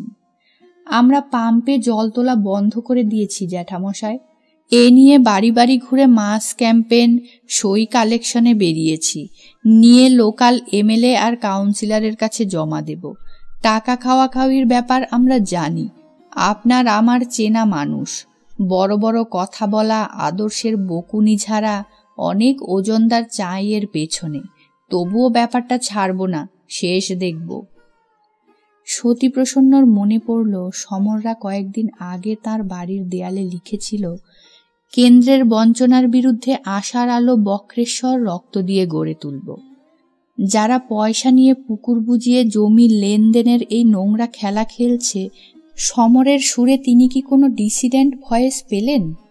ফুলস্কেপ কাগজের বায়নাটা পড়লেন সতীপ্রসন্ন। 2টি কপি। একটি এ ওয়ার্ডের কাউন্সিলরের কাছে যাবে, অন্যটি এমএলএর কাছে। তারপর মেয়র আর পুরমন্ত্রীকেও জানাবো আমরা। আরও 2টো সিগনেচার ক্যাম্পেন করে আলাদা আলাদা। 2-1টি নাম এই সই করা কাগজে দেখতে পাবেন এমন আশা করেছিলেন সতীপ্রসন্ন। যারা রাজনৈতিক স্লোগানে অন্তত সমরদের কাছাকাছি, তা অনুপস্থিতি থেকে গেছে। অনেক টাকা পয়সার ব্যাপার জ্যাঠামশাই। সমর কি দীর্ঘশ্বাস চাপল না রাগ? সতীপ্রসন্ন পুরো নাম সই করতে করতে সমরের দিকে একবার তাকালেন। বুঝতে পারলেন না। বিছানা ছেড়ে উঠে দাঁড়িয়েছে সমর। যাই জ্যাঠামশাই, অনেকগুলো সই করাতে হবে। আপনি ব্যাপারটা বুঝবেন। আপনি পরিবেশ বের করেন। আপনি জানেন এভাবে ঘিঞ্জি ঘিঞ্জি জায়গায় বাড়ি, কোনো স্পেস নেই। কি অবস্থা হবে আমাদের? রুজু রুজু জানলা করার উপায় নেই, খোলা যাবে না, খেলবে না হাওয়া বাতাস আলো। এই প্রথম পরিবেশ নিয়ে নিজের পাড়ায় একটা মর্যাদাসূচক সম্বোধন পেলেন সতীপ্রসন্ন। এর আগে সমররা কোনোদিন তো পরিবেশ নিয়ে তার সঙ্গে কোনো কথা বলেনি। তিনি যেন এক সম্মানজনক দূরত্বে ছিলেন।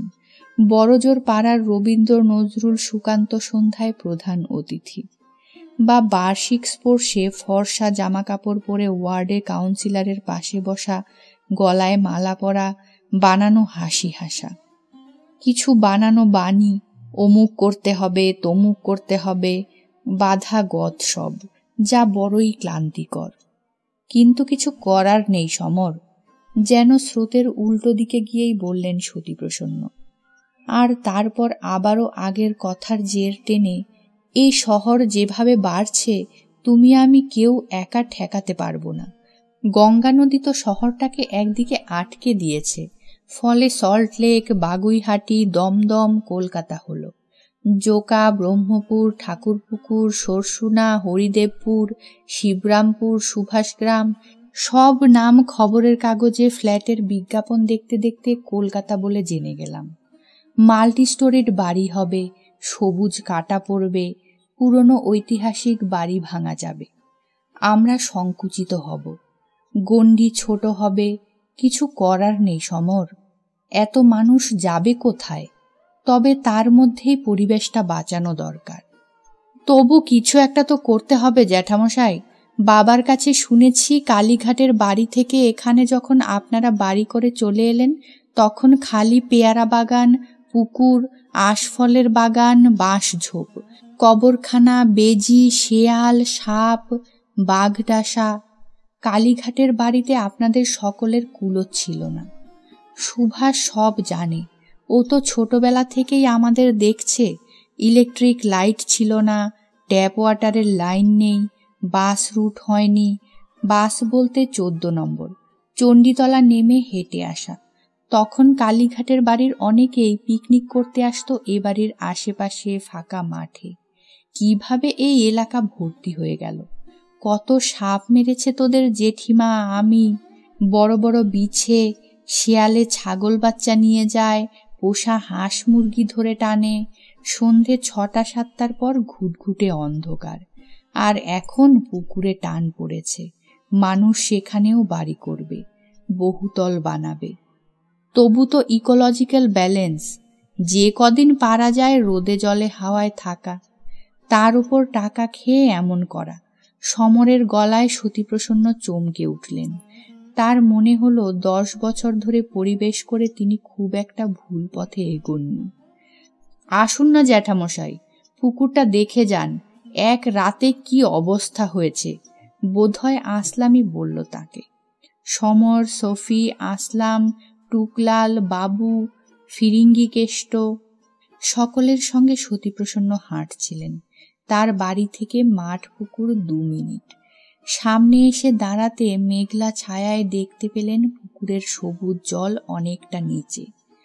শালের খুঁটি, পুরনো ক্ষয়ে যাওয়া ইট বের করা ন্যাড়া ঘাটলায় দাঁত সব দেখা যাচ্ছে। বড়জোর পায়ের কড়া ডোবে এমন জল থিতিয়ে আছে। তার উপর মুখ থুবড়ে পড়া আকাশ, ঘন মেঘ আকাশ ছেয়েছে। সতীপ্রসন্নর মনে পড়ল দেশের বাড়িতে পুকুর শুকিয়ে যেত গরমে।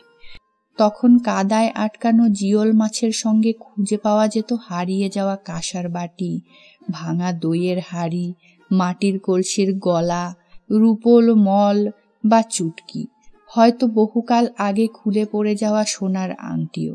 10-12 ঘর মানুষের কেউ কেউ পুকুর পাড়ে দাঁড়িয়ে, সেই গরু বাঁধা গাছের নিচে বসে আছে কেউ কেউ। গেল বছরই রাস্তা চওড়া করার জন্য মাটি ফেলে ফেলে মাঠ পুকুরের অনেকটা ভরাট হয়েছিল।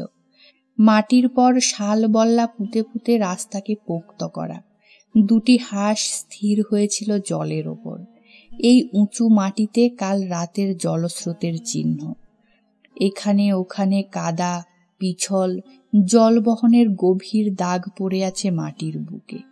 কাঁকর, খোয়া বেরিয়ে পড়েছে কোথাও কোথাও বুক চিরে, জল যাওয়ার ফলে। জায়গায় জায়গায় থিতিয়ে থাকা নরম নিরীহ কাদা। পুকুর ধারে অনেক মানুষ, যেমন মাছ ভেসে উঠলে হয় চিলিবিলি, হাত জল, খেপলা জাল, আটল, গামছা নিয়ে ক্রমাগত হুড়োহুড়ি জলে। তাতে এক ধরনের কোলাহল থাকে, অনেকটা যেন উৎসবের মেজাজ। রোদে জলে কাদায়, মৎস্য শিকারে আজ সব চুপচাপ, স্থির। স্টুডেন্টস হলে ক্যালকাটা মাইলাভের সেমিনার মনে পড়ে গেল সতীপ্রসন্ন। এমন অনেক কাজ তারা করবেন বলে কথা দিয়েছিলেন। তামাকের ধোঁয়া, subaltern, ecological balance, atmosphere, pollution ইত্যাদি ভারী ভারী পণ্ডিতি শব্দে চারপাশ থম হয়েছিল। এমনকি কফি হাউসের মালিকানা বদলের ব্যাপারে তারা সক্রিয় প্রতিরোধ করে তুলবেন, এরকম কথাও হয়েছিল। কোনো কাজ আজ পর্যন্ত বাস্তবে হয়নি। কলকাতা কল্লোলিনী তিলোত্তমা হবে, সবুজে সবুজে ছেয়ে থাকবে চারপাশ। পরিষ্কার রাস্তাঘাট, গঙ্গায় পলিউশন নেই, পরিচ্ছন্ন আকাশ, কারখানার চিমনির ধোঁয়ায়, বাস ট্যাক্সির পেট্রোল ডিজেল মোবিলের পোড়া কলুষে হর্নের শব্দে দম আটকে আসে না, মাথা ছিঁড়ে যায় না। বিয়ে বাড়িতে পুজোর প্যান্ডেলে মাইকের অত্যাচার বন্ধ।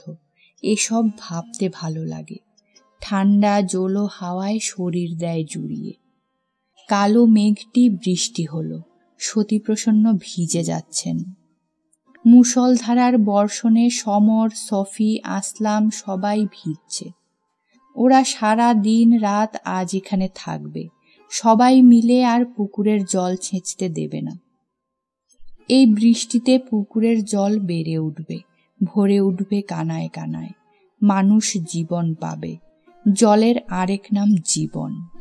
সতীপ্রসন্ন দেখতে পাচ্ছিলেন কোথাও কোনো পতাকা নেই, শুধু লাল কালোতে লেখা দরমার ওপর সাঁটা পোস্টারের অক্ষরগুলি বৃষ্টিতে ভিজে উঠে কেমন যেন সেতিয়ে ধেবড়ে গেছে। মাঠ পুকুরকে জবরদখল করে বেআইনি বহুতল করতে দেব না। মাঠ পুকুর বাঁচান, এলাকার পরিবেশ ও শান্তি রক্ষা করুন। এমন সব শব্দমালার বৃষ্টি ভিজেও সমান উজ্জ্বল, বোধহয় জীবনের উত্তাপে, এমনটি মনে হলো তার এখন। গোটা জলাভূমি ঘিরে আজ যেন জীবনেরই উৎসব। এইসব মুখগুলি পতাকা হয়ে গেছে। বৃষ্টির দাপটে হাওয়ায় ছাটে ভিজতে ভিজতে সতীপ্রসন্ন দেখতে পেলেন মাঠ পুকুরের সবুজ জল একটু একটু করে ইটের ঘাটলা ঢেকে দিচ্ছে। ক্যাচ কোচ করতে করতে গোটা তিনেক শালিক বুঝি উড়ে গেল। জল বাড়ছে, হাঁসেরা তীব্রতর করছে গতি, তাদের সাঁতারে আনন্দের ছন্দ। প্রকৃতি মাঠ পুকুর ভরিয়ে দিচ্ছে, তার চারপাশে অনেক মানুষ।